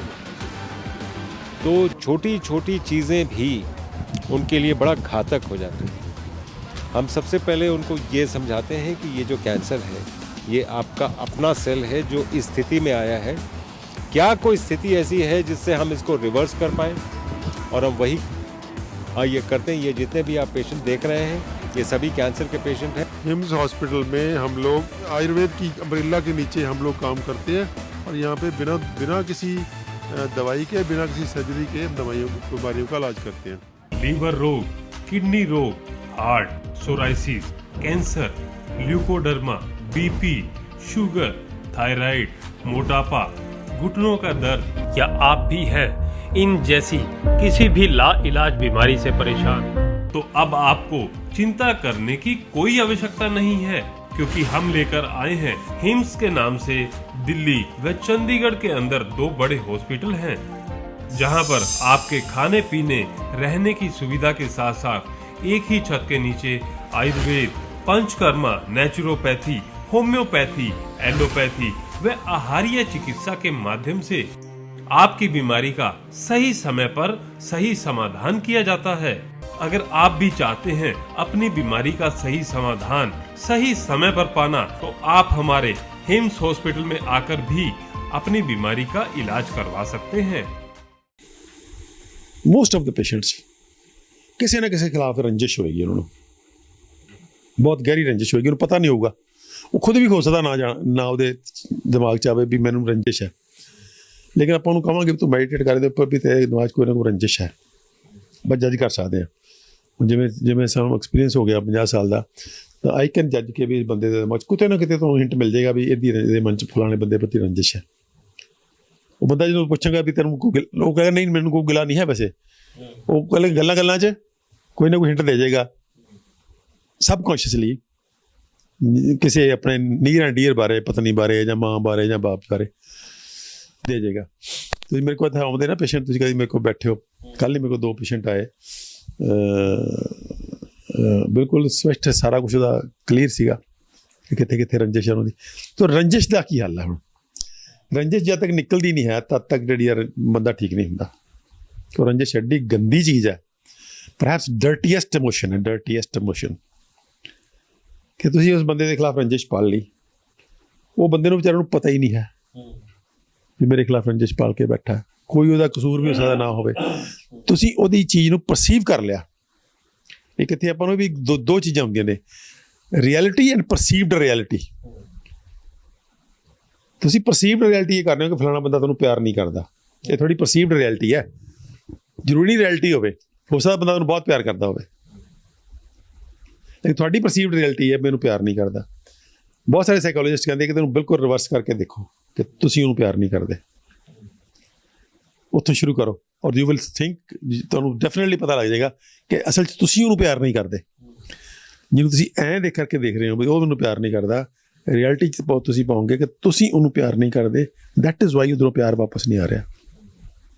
ਸੋ ਪਿਆਰ ਜਿਹੜਾ ਹੈ, ਲਵ ਇਨਵਾਈਟਸ ਲਵ, ਹੇਟਡ ਇਨਵਾਈਟਸ ਹੇਟਡ, ਕੰਟੈਂਪਟ ਇਨਵਾਈਟਸ ਕੰਟੈਂਪਟ। ਸੋ ਪਰਸੀਵਡ ਰਿਐਲਿਟੀ ਤੇ ਰਿਐਲਿਟੀ 'ਚ ਬਹੁਤ ਡਿਫਰੈਂਸ਼ੀਏਟ ਕਰਨਾ ਜ਼ਰੂਰੀ ਹੈ ਕਿ ਪਰਸੀਵਡ ਰਿਐਲਿਟੀ ਜ਼ਰੂਰੀ ਠੀਕ ਹੋਵੇਗੀ, ਪਰਸੀਵਡ ਰਿਐਲਿਟੀ ਨੂੰ ਠੀਕ ਕਰਨਾ ਜ਼ਰੂਰੀ ਹੈ। ਉਹਨੂੰ ਇਹ ਗੱਲ ਕਨਵਿੰਸ ਕਰਨੀ ਕਿ ਅਸਲ 'ਚ ਰਿਐਲਿਟੀ ਨਹੀਂ ਹੈ। ਉਹ ਆਪਣੀ ਵਾਈਫ ਬਾਰੇ ਕੁਝ ਕਹਿਣ ਲੱਗਿਆ ਪੇਸ਼ੈਂਟ ਮੈਨੂੰ, ਮੈਂ ਕਿਹਾ ਮੈਂ ਤੇਰੀ ਵਾਈਫ ਤੇਰੇ ਸਾਹਮਣੇ ਮੈਨੂੰ ਤਾਂ ਇਹਦੇ ਚਿਹਰੇ 'ਤੇ ਬਹੁਤ ਪਿਆਰ ਲੱਗ ਰਿਹਾ ਤੇਰੇ ਪ੍ਰਤੀ, ਉਹਦੀ ਵਾਈਫ ਦੇ ਚਿਹਰੇ 'ਤੇ ਲੱਗ ਕੇ ਸੀਗਾ ਵੀ ਕਿੰਨੀ ਕੰਸਰਨਡ ਹੈ ਉਹਦੇ ਬਾਰੇ, ਲੇਕਿਨ ਉਹਦੇ ਵਿਚਾਰੀ 'ਚ ਇੰਨੀ ਕਲਾ ਨਹੀਂ ਹੈ ਕਿ ਉਹ ਆਪਣਾ ਪਿਆਰ ਐਕਸਪ੍ਰੈਸ ਕਰ ਸਕੇ। ਬਹੁਤ ਸਾਰੇ ਲੋਕ ਨੇ, ਬਹੁਤ ਸਾਰੇ ਕਿ ਆਲਮੋਸਟ ਸਾਰਿਆਂ 'ਚ ਇਹ ਔਗਣ ਹੁੰਦਾ, ਇਹ ਘਾਟ ਹੁੰਦੀ ਹੈ ਕਿ ਅੰਦਰੋਂ ਪਿਆਰ ਹੋਵੇ ਵੀ ਤਾਂ ਵੀ ਉਹ ਐਕਸਪ੍ਰੈਸ ਨਹੀਂ ਕਰਦੇ। ਐਕਸਪ੍ਰੈਸ ਕਰਨਾ ਆਪਣੇ ਆਪ 'ਚ ਕਲਾ ਹੈ, ਪਿਆਰ ਐਕਸਪ੍ਰੈਸ ਕਰਨਾ ਆਪਣੇ ਆਪ 'ਚ ਕਲਾ ਹੈ।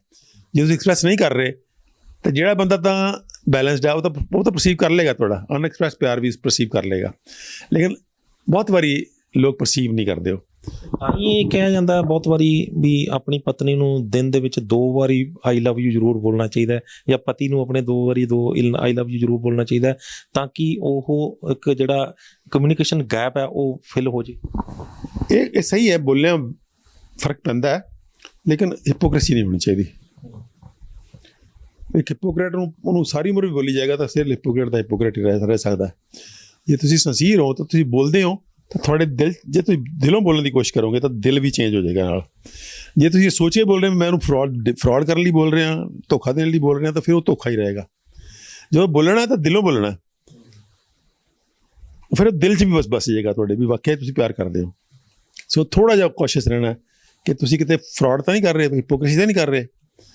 ਹਿਪੋਕ੍ਰੇਸੀ ਜਿਹੜੀ ਹੈ ਉਹ ਉਸ ਤੋਂ ਵੀ ਮਾੜੀ ਹੈ। ਹਿਪੋਕ੍ਰੇਸੀ ਬਹੁਤ ਚੰਗੀ ਫੀਲਿੰਗ ਨਹੀਂ ਹੈ। ਹਿਪੋਕ੍ਰੇਟ ਕਿਸੇ ਨੂੰ ਨਹੀਂ ਹੋਣਾ ਚਾਹੀਦਾ।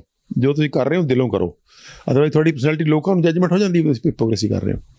ਤੁਸੀਂ ਬੰਦੇ ਦੇ ਪੈਰੀਂ ਹੱਥ ਲਾ ਰਹੇ ਹੋ ਪਰ ਅੰਦਰੋਂ ਅੰਦਰ ਤੁਸੀਂ ਉਹਦਾ ਗਲ ਫੜ ਰਹੇ ਹੋ। ਇੱਦਾਂ ਦੇ ਵੀ ਹੁੰਦੇ, ਉਹ ਕੋਈ ਫਾਇਦਾ ਨਹੀਂ ਹੈ। ਉਹ ਕੋਈ ਨਾ ਤੁਹਾਨੂੰ ਬੈਨੀਫਿਟ ਕਰ ਰਹੀ ਹੈ, ਉਹਨੂੰ ਵੀ ਬੈਨੀਫਿਟ ਕਰ ਰਹੀ ਹੈ। ਜੇ ਤੁਸੀਂ ਪੈਰੀਂ ਹੱਥ ਲਾ ਰਹੇ ਹੋ ਉਹਨੂੰ ਪਰਸੀਵ ਹੋ ਰਿਹਾ ਕਿ ਤੁਸੀਂ ਸਿਰਫ ਉਹ ਹਿਪੋਕ੍ਰੇਸੀ ਕਰ ਰਹੇ ਹੋ, ਅਤੇ ਤੁਹਾਨੂੰ ਵੀ ਪਤਾ ਵੀ ਤੁਸੀਂ ਹਿਪੋਕ੍ਰੇਸੀ ਕਰ ਰਹੇ ਹੋ। ਦੋਨਾਂ ਨੂੰ ਕੋਈ ਬੈਨੀਫਿਟ ਨਹੀਂ ਹੋ ਰਿਹਾ, ਨਾ ਜਿਹੜਾ ਲਾ ਰਿਹਾ ਉਹਨੂੰ ਕੋਈ ਬੈਨੀਫਿਟ ਹੋ ਰਿਹਾ, ਲਾਉਣ ਵਾਲੇ ਨੂੰ ਬੈਨੀਫਿਟ ਹੋਣਾ ਚਾਹੀਦਾ ਕਿ ਨੰਬਰਤਾ ਵਿੱਚ ਜਾਗੇਗੀ। ਜਿਹੜਾ ਬੰਦਾ ਪੈਰੀਂ ਹੱਥ ਲਾਊਗਾ ਉਹਦਾ ਨੰਬਰਤਾ ਜਾਗੇਗੀ ਨਾ, ਅਤੇ ਜਿਹੜਾ ਪੈਰੀਂ ਹੱਥ ਲਵਾਏਗਾ ਉਹ ਆਪਣੇ ਵੱਲੋਂ ਕੁਛ ਨਾ ਕੁਛ ਰਿਟਰਨ ਕਰਨ ਦੀ ਕੋਸ਼ਿਸ਼ ਕਰੇਗਾ, ਤੁਹਾਨੂੰ ਆਸ਼ੀਰਵਾਦ ਦੇਗਾ, ਕੁਛ ਜੋ ਵੀ ਉਹਦੇ ਕੋਲ ਹੈਗਾ ਦੇਗਾ ਤੁਹਾਨੂੰ। ਉਹ ਕੋਈ ਇਹੋ ਜਿਹਾ ਬੰਦਾ ਨਹੀਂ ਹੁੰਦਾ ਜਿਹੜਾ ਜਿਹਦਾ ਤੁਸੀਂ ਪੈਰੀਂ ਹੱਥ ਲਾਓਗੇ ਤਾਂ ਤੁਹਾਨੂੰ ਕੁਝ ਦੇਣ ਦੀ ਕੋਸ਼ਿਸ਼ ਨਾ ਕਰੇ, ਉਹ ਕੁਝ ਨਾ ਕੁਝ ਦੇਣ ਦੀ ਕੋਸ਼ਿਸ਼ ਕਰੇਗਾ। ਸੋ ਇਹ ਸਾਰੇ ਜਿਹੜੇ ਵਰਤਾਰੇ ਨੇ ਕਿਤੇ ਨਾ ਕਿਤੇ ਹੈਲਦੀ ਮਾਈਂਡ ਲਈ ਬੇਹੱਦ ਜ਼ਰੂਰੀ ਨੇ। ਜਿਹੜੀ ਆਪਾਂ ਗੱਲ ਕਰ ਰਹੇ ਸੀਗੇ ਕਿ ਜਿਹੜੀ ਫੋਰਗਿਵਨੈਸ ਹੈ, ਮਾਫ ਕਰਨਾ, ਜਦੋਂ ਰੰਜਿਸ਼ ਹੋਏਗੀ ਤਾਂ ਰੰਜਿਸ਼ ਨੂੰ ਕਿਵੇਂ ਕੱਢੋ? ਰੰਜਿਸ਼ ਨੂੰ ਕੱਢਣ ਲਈ ਤਰੀਕਾ ਇਹੀ ਹੈ ਕਿ ਇੱਕ ਤਾਂ ਮੈਡੀਟੇਸ਼ਨ ਕਰੋ ਆਪਣੇ ਥਾਟ ਦੇ ਉੱਪਰ। ਉਹ ਤੁਹਾਨੂੰ ਹੌਲੀ ਹੌਲੀ ਹੌਲੀ ਹੌਲੀ ਹੌਲੀ ਹੌਲੀ ਕੋਈ ਵੀ ਥਾਟ ਜਿਹੜਾ ਨੈਗੇਟਿਵ ਹੈ, ਜੋ ਤੁਸੀਂ ਮੈਡੀਟੇਟ ਕਰੋਗੇ ਤਾਂ ਬਹੁਤ ਵਾਰੀ, ਅਗਰ ਬਹੁਤ ਡੀਪ ਨਾ ਹੋਇਆ ਤਾਂ 3 ਦਿਨ 'ਚ ਤੁਹਾਡੇ ਹੱਥ ਪਕੜ 'ਚ ਆ ਜਾਏਗਾ 72 ਆਵਰਸ 'ਚ। ਜੇ ਬਹੁਤ ਡੀਪ ਹੋਇਆ ਤਾਂ ਫਿਰ ਜ਼ਿਆਦਾ ਟਾਈਮ ਲੱਗੇਗਾ, ਹਫਤਾ ਵੀ ਲੈ ਸਕਦਾ, ਮਹੀਨਾ ਵੀ ਲੈ ਸਕਦਾ, ਲੇਕਿਨ ਬਹੁਤ ਲੰਬਾ ਸਮਾਂ ਨਹੀਂ ਲੱਗਦਾ ਹੁੰਦਾ। ਜੇ ਤੁਸੀਂ ਡੇਲੀ ਸੁਬਾਹ ਸ਼ਾਮ ਮੈਡੀਟੇਟ ਕਰ ਰਹੇ ਹੋ ਉਸੇ ਥਾਟ 'ਤੇ, ਤਾਂ ਹੌਲੀ ਹੌਲੀ ਤੁਹਾਨੂੰ ਕਲੀਅਰ ਹੋਣ ਲੱਗ ਜਾਏਗਾ ਕਿ ਤੁਹਾਡੇ ਮਨ 'ਚ ਕਿਹਦੇ ਪ੍ਰਤੀ ਰੰਜਿਸ਼ ਹੈ। ਯਾਰ ਹੈ ਵੀ ਹੁੰਦਾ ਡਾਕਟਰ ਸਾਹਿਬ ਵੀ ਇੱਕੋ ਥਾਟ ਨੂੰ ਬੰਦਾ ਉਹਦੇ 'ਤੇ ਕੰਸਨਟਰੇਟ ਕਰ ਕਰਕੇ ਅੱਕ ਜਾਂਦਾ ਵੀ ਯਾਰ ਛੱਡ ਪਰੇ, ਹੁਣ ਮੈਂ ਇਹ ਸਿਆਪੇ ਦੇ ਵਿੱਚ ਹੀ ਪਿਆ ਰਹਿਣਾ ਹਰ ਵਾਰੀ, ਤੇ ਛੱਡ ਪਰੇ, ਹੁਣ ਇਹਨੂੰ ਛੱਡ ਹੀ ਦੇ। ਨਹੀਂ, ਉਹ ਦੋ ਤਰ੍ਹਾਂ ਦੇ ਮੈਸੇਜ ਆਉਂਦੇ ਹਨ। ਇਹਦੇ 'ਤੇ ਨਾਲੇ ਕੌਨਸ਼ੀਅਸਲੀ ਕੁਝ ਨਹੀਂ ਕਰਨਾ ਹੁੰਦਾ, ਇਹ ਵੇਟ ਕਰਨਾ ਹੁੰਦਾ, ਕਿਉਂਕਿ ਤੁਹਾਡੇ ਤੋਂ ਉੱਪਰ ਇੱਕ ਬਹੁਤ ਵੱਡੀ ਵਿਜ਼ਡਮ ਬੈਠੀ ਹੈ, ਦੈਟ ਇਜ਼ ਕਾਸਮਿਕ ਊਰਜਾ, ਪਰਮਾਤਮਾ ਬੈਠਾ ਹੈ, ਕੁਦਰਤ ਬੈਠੀ ਹੈ, ਉਹ ਤੁਹਾਨੂੰ ਮੈਸੇਜ ਦੇਗੀ। ਜੋ ਤੁਸੀਂ ਮੈਡੀਟੇਟ ਕਰਦੇ ਹੋ ਤਾਂ ਤੁਹਾਨੂੰ ਇੱਕ ਮੈਸੇਜ ਆਏਗਾ ਕਿ ਤੁਸੀਂ ਇਹਦਾ ਹੱਲ ਸੁਜੈਸਟ ਕਰ ਦੇਗੀ ਤੁਹਾਨੂੰ ਵੀ ਆਹ ਹੱਲ ਹੈ। ਮਾਫੀ ਮੰਗ ਲੈ ਉਹਨੂੰ ਜਾ ਕੇ, ਜਾਂ ਕੁਛ ਪਿਆਰ ਨਾਲ ਬੁਲਾ ਲੈ, ਜੱਫੀ ਪਾ ਕੇ ਮਿਲ ਲੈ, ਹੱਸ ਕੇ ਮਿਲ ਲੈ, ਜਾਂ ਉਹਨੂੰ ਕਹਿ ਵੀ ਆਪਣੀ ਮਾਫੀ ਮੰਗ ਕੇ ਸੌਰੀ ਫੀਲ ਕਰ ਲਓ। ਜਾਂ ਜੇ ਤੁਹਾਨੂੰ ਲੱਗਦਾ ਹੈ ਕਿ ਉਹਦਾ ਹੱਲ ਨਹੀਂ ਹੋ ਸਕਦਾ, ਫਿਰ ਤੁਹਾਨੂੰ ਕੁਦਰਤ ਤੇ ਮੈਸੇਜ ਦੇਣ ਲੱਗ ਜਾਏਗੀ ਵੀ ਦਫਾ ਕਰ, ਇਹ ਕੋਈ ਤੇਰੇ ਲਈ ਐਡੀ ਵੱਡੀ ਸਮੱਸਿਆ ਨਹੀਂ ਹੈ, ਕੋਈ ਤੇਰੇ ਲਈ ਇਹ ਮੁੱਦਾ ਨਹੀਂ ਖੜਾ ਬਹੁਤਾ, ਤੇ ਛੱਡ ਇਹਨੂੰ, ਤੂੰ ਅੱਗੇ ਚੱਲ, ਬੜੀ ਦੁਨੀਆ ਬੜਾ ਕੁਛ ਕਰਨ ਨੂੰ ਹੋਰ ਪਿਆ। ਮੈਂ ਉਹੀ ਦਿਮਾਗ ਖਰਾਬ ਕਰੀ ਨਾ, ਅਗਲਾ ਤਾਂ ਸਿੱਧਾ ਤੁਪ ਕਰਕੇ ਤੁਰਿਆ ਫਿਰਦਾ ਰਿਹਾ। ਹਾਂ ਵੀ ਠੀਕ ਹੈ ਕੋਈ ਗੱਲ ਨਹੀਂ। ਸੋ ਉਹ ਠੀਕ ਹੈ ਤੁਹਾਡੀ ਗੱਲ। ਜਿੱਥੇ ਉਹ ਸੋਲਵ ਨਹੀਂ ਹੋਣ ਵਾਲੀ, ਉੱਥੇ ਨੇਚਰ ਤੁਹਾਨੂੰ ਇਹ ਮੈਸੇਜ ਦੇਗੀ ਕਿ ਦਫਾ ਕਰ। ਜੇ ਸੋਲਵ ਹੋਣ ਵਾਲੀ ਤਾਂ ਸੋਲੂਸ਼ਨ ਤੁਹਾਡੇ ਕੰਨ 'ਚ, ਤੁਹਾਨੂੰ ਕੋਈ, ਮੈਂ ਤਾਂ ਬਹੁਤ ਵਾਰੀ ਦੇਖਿਆ, ਤੁਹਾਨੂੰ ਮਤਲਬ ਉਸ ਵੇਲੇ ਹੀ ਸਮਝ ਆ ਜਾਂਦੀ ਵੀ ਫੁੱਸ ਹੋ ਗਿਆ। ਤੁਹਾਡੇ ਕੰਨ 'ਚ ਕੁਦਰਤ ਆ ਕੇ ਫੁੱਸ ਕਰ ਦੇਗੀ ਵੀ ਐਂ ਕਰ ਲੈ, ਐਵੇਂ ਕਾਹਨੂੰ ਉਲਝਿਆ, ਐਵੇਂ ਉਲਝੀ ਜਾਣਾ, ਵੀ ਆਦਮੀ ਕੀ ਜਿਹੀ ਗੱਲ ਹੈ, ਇੰਨਾ ਕੁ ਮਸਲਾ ਸਾਰਾ। ਚਲੋ ਉਹ ਤਾਂ ਜੇ ਇੱਕ ਤਾਂ ਇਹ ਮੈਡੀਟੇਸ਼ਨ ਕਰਕੇ ਇਹਨੂੰ ਕਰਨ ਦੀ ਕੋਸ਼ਿਸ਼ ਕਰਨੀ ਚਾਹੀਦੀ ਹੈ ਕਿ ਤੁਹਾਨੂੰ ਤੁਹਾਡੇ ਚੇਤਨਾ 'ਚ ਆ ਜਾਏ ਵੀ ਆਹ ਸਮੱਸਿਆ ਆਵਾਂਗੀ, ਤਾਂ ਫਿਰ ਉਹਦਾ ਹੱਲ ਕਿਵੇਂ ਕਰਨਾ। ਜਿਹੜੀ ਰੰਜਿਸ਼ ਦੀ ਆਪਾਂ ਗੱਲ ਕਰ ਰਹੇ ਸੀਗੇ, ਰੰਜਿਸ਼ ਬਹੁਤ ਹੀ ਗਹਿਰੀ ਹੁੰਦੀ ਹੈ ਔਰ ਬਹੁਤ ਗਹਿਰੇ ਜਾ ਕੇ ਤੁਹਾਨੂੰ ਡਿਸਟਰਬ ਕਰਦੀ ਹੈ। ਐਂਜ਼ਾਈਟੀ ਦੇ ਵਿੱਚ ਤਾਂ ਜਾਂ ਡਿਪਰੈਸ਼ਨ 'ਚ ਤਾਂ ਬੰਦਾ ਆਪਣੀ ਜਾਨ ਲੈ ਲੈਂਦਾ, ਰੰਜਿਸ਼ 'ਚ ਬੰਦਾ ਦੂਜੇ ਦੀ ਜਾਨ ਲੈਣ ਦੀ ਕੋਸ਼ਿਸ਼ ਕਰਦਾ। ਜਾਨ ਨਾ ਵੀ ਲਵੇ, ਇਹ ਵੀ ਤੁਸੀਂ ਮੰਨ ਲਓ ਵੀ ਜਾਨ ਨਾ ਵੀ ਲਵੇ, ਇਹ ਵੀ ਤੁਹਾਡੀ ਗੱਲ ਠੀਕ ਹੈ, ਲੈ ਵੀ ਸਕਦਾ, ਲੇਕਿਨ ਤੁਹਾਡੇ ਮਨ 'ਚ ਜੇ ਸਪੋਜ਼ ਆ ਗਿਆ ਕਿ ਤੁਹਾਡੇ ਮਨ 'ਚ ਇੰਨੀ ਡੀਪ ਰੰਜਿਸ਼ ਹੈ ਕਿ ਤੁਸੀਂ ਕਿਸੇ ਬੰਦੇ ਬਾਰੇ, ਆਪਣੇ ਨੀਅਰ ਐਂਡ ਡੀਅਰ ਬਾਰੇ ਸੋਚੀ ਜਾ ਰਹੇ ਹੋ ਕਿ ਮਰ ਜੇ, ਚੰਗੀ ਗੱਲ ਹੈ। ਮਤਲਬ ਤੁਸੀਂ ਸੋਚਦੇ ਹੋ ਜਦੋਂ, ਤਾਂ ਤੁਸੀਂ ਕਈ ਵਾਰੀ ਆਪਣੇ ਨੂੰ ਗਾਲਾਂ ਕੱਢਦੇ ਹੋ ਵੀ ਮੈਂ ਗਧਾ ਇੰਨਾ ਗਧਾ ਵੀ ਮੈਂ ਆਪਣੀ ਬੀਵੀ ਬਾਰੇ ਜਾਂ ਆਪਣੇ ਨੀਅਰ ਐਂਡ ਡੀਅਰ ਬਾਰੇ ਇਹ ਸੋਚ ਰਿਹਾ ਵੀ ਮਰ ਜੇ, ਲੇਕਿਨ ਤੁਹਾਡੇ ਕੰਟਰੋਲ 'ਚ ਨਹੀਂ ਹੋਏਗਾ। ਕਿਉਂ? ਕਿਉਂਕਿ ਉਹ ਰੰਜਿਸ਼ ਜਿਹੜੀ ਤੁਹਾਡੇ ਮਨ 'ਚ ਪਈ ਹੈ, ਉਹ ਤੁਹਾਡੇ ਮਨ 'ਚ ਤੂੰ ਦੇ ਕੇ ਉਹਨੂੰ ਵੀ ਇਹ ਬੰਦਾ ਤੁਸੀਂ ਵਿਸ਼ ਕਰਨ ਲੱਗ ਜਾਵੇ ਕਿ ਮਰ ਜੇ। ਦੂਜਾ ਬੈਲੈਂਸ ਸਭ ਭੁੱਲ ਜਾਂਦਾ ਵੀ ਜੇ ਮਰ ਗਿਆ ਤਾਂ ਤੇਰਾ ਕਿੰਨਾ ਵੱਡਾ ਨੁਕਸਾਨ ਹੋਣਾ, ਉਹ ਸਾਰਾ ਕੁਝ ਭੁੱਲ ਜਾਂਦੀ ਹੈ। ਰੰਜਿਸ਼ ਐਡੀ ਗੰਦੀ ਹੁੰਦੀ ਹੈ ਕਿ ਤੁਹਾਡੀ ਸਾਰੀ ਲਾਈਫ ਭੁਲਾ ਕੇ ਤੁਹਾਨੂੰ ਇੱਕ ਨਿੱਕੇ ਜਿਹੇ ਟੁੱਚੂ ਜਿਹੇ ਪੁਆਇੰਟ ਦੇ ਉੱਪਰ ਲਿਆ ਕੇ ਤੁਹਾਨੂੰ ਉਹ ਤੁਹਾਡੀ ਨੈਗੇਟਿਵਿਟੀ ਖੜੀ ਕਰ ਦਿੰਦੀ ਹੈ। ਹੁਣ ਤੁਸੀਂ ਦੇਖੋ ਵੀ ਇਹ ਰੰਜਿਸ਼ ਹੁੰਦੀ ਇੱਕ ਗੱਲ 'ਤੇ ਹੈ, ਜਾਂ ਇੱਕ ਅੱਧੇ ਬਿਹੇਵੀਅਰ 'ਤੇ ਹੈ, ਇੱਕ ਅੱਧੀ ਕਿਸੇ ਦੂਸਰੇ ਬੰਦੇ ਦੀ, ਤੁਹਾਡੀ ਵਾਈਫ 'ਚ ਮੰਨ ਲਓ ਕੋਈ ਇੱਦਾਂ ਦਾ ਵੀਕ ਪੁਆਇੰਟ ਉਹਦੀ ਪਰਸਨੈਲਿਟੀ 'ਚ, ਬਹੁਤ ਵਾਰੀ ਵੀਕ ਪੁਆਇੰਟ ਹੁੰਦਾ, ਹਰ ਬੰਦੇ ਦੀ ਪਰਸਨੈਲਿਟੀ 'ਚ ਹੁੰਦਾ ਕਿ ਮੰਨ ਲਓ ਇੱਕ ਪਤਨੀ 'ਚ ਇੱਕ ਵੀਕ ਪੁਆਇੰਟ ਹੈ ਕਿ ਉਹ ਤੁਹਾਨੂੰ ਕਿਸੇ ਨਾ ਕਿਸੇ ਗੱਲ 'ਤੇ ਅਕਿਊਜ਼ ਕਰਦੀ ਹੈ, ਹੈਬਿਟ ਟੋਕਾ ਟੱਕੀ ਕਰਦੀ ਹੈ, ਕਿਤੇ ਉਹਨੇ ਤੁਹਾਡੀ ਈਗੋ ਨੂੰ ਹਰਟ ਕਰਤਾ ਜਾਂ ਤੁਹਾਡੀ ਇਨਸਲਟ ਕਰਤੀ, ਤੁਸੀਂ ਉਹਦੇ ਮਨ 'ਚ ਰੰਜਿਸ਼ ਪਾ ਲਈ ਵੀ ਇਹ ਤਾਂ ਮੇਰੀ ਬੇਇੱਜ਼ਤੀ ਕਰਦੀ ਹੈ। ਉਹਦੇ ਬਾਕੀ ਸਭ ਗੱਲਾਂ ਭੁੱਲ ਹੀ ਗਏ ਤੁਸੀਂ, ਵੀ ਸਾਰਾ ਦਿਨ ਤੁਹਾਡਾ ਕੇਅਰ ਕਰਦੀ ਹੈ, ਤੁਹਾਡੇ ਕੱਪੜੇ ਸਾਫ਼ ਕਰਦੀ ਹੈ, ਤੁਹਾਡੇ ਕੱਪੜੇ ਧੋਂਦੀ ਹੈ, ਰੋਟੀ ਬਣਾਉਂਦੀ ਹੈ, ਤੁਹਾਡੇ ਬੱਚੇ ਪਾਲ ਰਹੀ ਹੈ, ਤੁਹਾਡੀ ਜ਼ਿੰਦਗੀ 'ਚ ਤੁਹਾਨੂੰ ਇੰਨਾ ਸੁੱਖ ਦੇ ਰਹੀ ਹੈ। ਇੱਕ ਨਿੱਕੀ ਜਿਹੀ ਗੱਲ ਹੈ, ਤੁਹਾਡੀ ਬੇਇੱਜ਼ਤੀ ਹੋ ਗਈ ਕਿਤੇ ਤਾਂ ਫਿਰ ਕਦੇ ਪਾੜ ਕਰ ਗਿਆ, ਲੇਕਿਨ ਉਹਦੇ ਤਾਂ ਤੁਸੀਂ ਰੰਜਿਸ਼ ਬਣਾ ਲਈ ਤਾਂ ਤੁਹਾਡੇ ਮਨ 'ਚ ਉਹ ਆਉਣਾ ਸੀ ਵੀ ਮਰ ਜੇ। ਜੇ ਤੁਸੀਂ ਰੈਸ਼ਨਲੀ ਸੋਚਦੇ ਹੋ ਤਾਂ ਤੁਹਾਨੂੰ ਆਪਣੇ ਆਪ 'ਤੇ ਲਾਂਤਾਂ ਪਾਉਣੇ ਸੀ ਵੀ ਤੁਸੀਂ ਕਿਹੋ ਜਿਹਾ ਬੰਦਾ, ਕਿਹੋ ਜਿਹਾ ਦਿਮਾਗ ਸਾ ਵੀ ਮੇਰੀ ਆਪਣੀ ਪਤਨੀ ਬਾਰੇ ਮੈਂ ਸੋਚ ਰਿਹਾ ਵੀ ਮਰ ਜੇ। ਤਾਂ ਇਹ ਇੱਦਾਂ ਦਾ ਵਰਤਾਰਾ ਸਾਡੇ, ਉਹ ਰੰਜਿਸ਼ ਕਿੱਥੋਂ ਪੈਦਾ ਹੁੰਦਾ? ਉਹਨੂੰ ਰੰਜਿਸ਼ ਨੂੰ ਪਛਾਣਨਾ ਬਹੁਤ ਜ਼ਰੂਰੀ ਹੈ।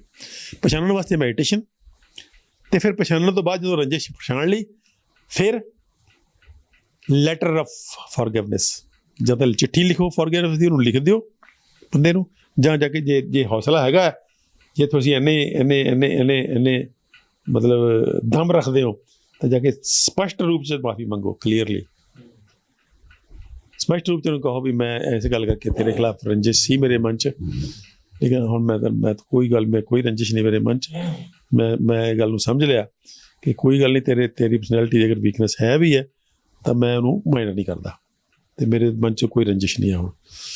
ਨਹੀਂ ਤਾਂ ਫਿਰ ਇੱਕ ਲੈਟਰ ਲਿਖ ਦਿਓ, ਤੁਸੀਂ ਉਹਨੂੰ ਨਹੀਂ ਵੀ ਕਹਿਣਾ ਚਾਹੁੰਦੇ, ਸਪੋਜ਼ ਤੁਹਾਨੂੰ ਲੱਗਦਾ ਕਿ ਉਹਦੇ ਨਾਲ ਹੋਰ ਨਾ ਹਰਟ ਹੋਵੇ ਵੀ ਮੇਰੇ ਬਾਰੇ ਨਾ ਇੱਦਾਂ ਸੋਚਿਆ ਇਹ ਵੀ ਹੋ ਸਕਦਾ ਵੀ ਕਈ ਵਾਰੀ ਤੁਹਾਡੇ ਕਹਿਣ ਨਾਲ ਹੋਰ ਜ਼ਿਆਦਾ ਹਰਟ ਹੋ ਜਾਵੇ, ਜਾਂ ਕਹਿਣ ਦਾ ਤਰੀਕਾ ਹੀ ਤੁਸੀਂ ਸਹੀ ਨਹੀਂ ਚੁਣਿਆ ਉਸਨੂੰ, ਜੇ ਮਾਫੀ ਮੰਗੋ। ਸਾਡੇ ਕੋਲ ਤਰੀਕਾ ਕਹਿਣ ਦੇ ਵਰਡ ਨਹੀਂ ਹੁੰਦੇ, ਕਲਾ ਨਹੀਂ ਹੁੰਦੀ, ਸ਼ਬਦਾਂ ਦੀ ਕਲਾ ਨਹੀਂ ਹੁੰਦੀ, ਤਾਂ ਫਿਰ ਕੀ ਤਰੀਕਾ ਕਰੋ ਕਿ ਲੈਟਰ ਲਿਖ ਲਓ, ਦਿਓ ਨਾ ਕਿਸੇ ਨੂੰ, ਲੈਟਰ 'ਚ ਐਕਸਪ੍ਰੈਸ ਕਰ ਦਿਓ, ਤੇ ਉਹ ਲੈਟਰ ਰੱਖ ਲਓ ਆਪਣੇ ਕੋਲ ਬੇਸ਼ੱਕ ਦੀ, ਲੇਕਿਨ ਐਕਸਪ੍ਰੈਸ ਜਦੋਂ ਕਰੋਗੇ ਲੈਟਰ ਤਾਂ ਉਹ ਲੈਟਰ ਤੁਹਾਡੀ ਉਹ ਇਮੋਸ਼ਨ ਬਾਹਰ ਆ ਜਾਏਗੀ।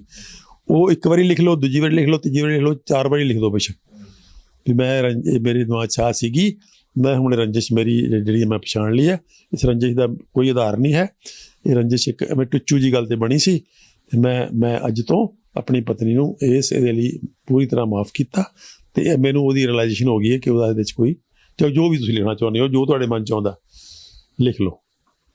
ਸੋ ਲੈਟਰ ਆਫ ਫॉरगिवनेस ਇੱਦਾਂ ਹੀ ਹੁੰਦਾ, ਥੈਂਕਫੁਲਨੈਸ, ਸ਼ੁਕਰਾਨਾ।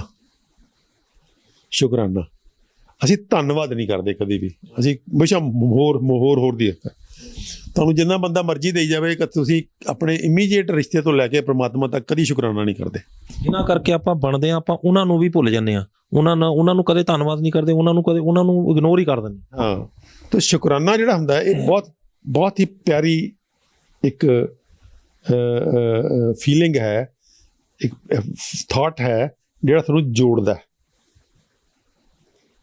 ਜੋ ਤੁਸੀਂ ਸ਼ੁਕਰਾਨਾ ਨਹੀਂ ਕਰਦੇ ਤਾਂ ਤੁਸੀਂ ਅਚੇਤ ਮਨ 'ਚ ਲੈ ਤਾਂ ਲਿਆ ਹੋ, ਲੇਕਿਨ ਤੁਸੀਂ ਕਨੈਕਟ ਨਹੀਂ ਹੋਏ ਉਸ ਬੰਦੇ ਨਾਲ, ਉਦੋਂ ਲੈ ਤਾਂ ਲਿਆ ਲੇਕਿਨ ਉਹ ਕਨੈਕਸ਼ਨ ਨਹੀਂ ਬਣਿਆ ਤੁਹਾਡਾ। ਅਤੇ ਜਦੋਂ ਥੈਂਕਸ ਕਰੋਗੇ, ਥੈਂਕਫੁਲਨੈਸ ਆਏਗੀ ਤਾਂ ਕਨੈਕਸ਼ਨ ਬਣੇਗਾ।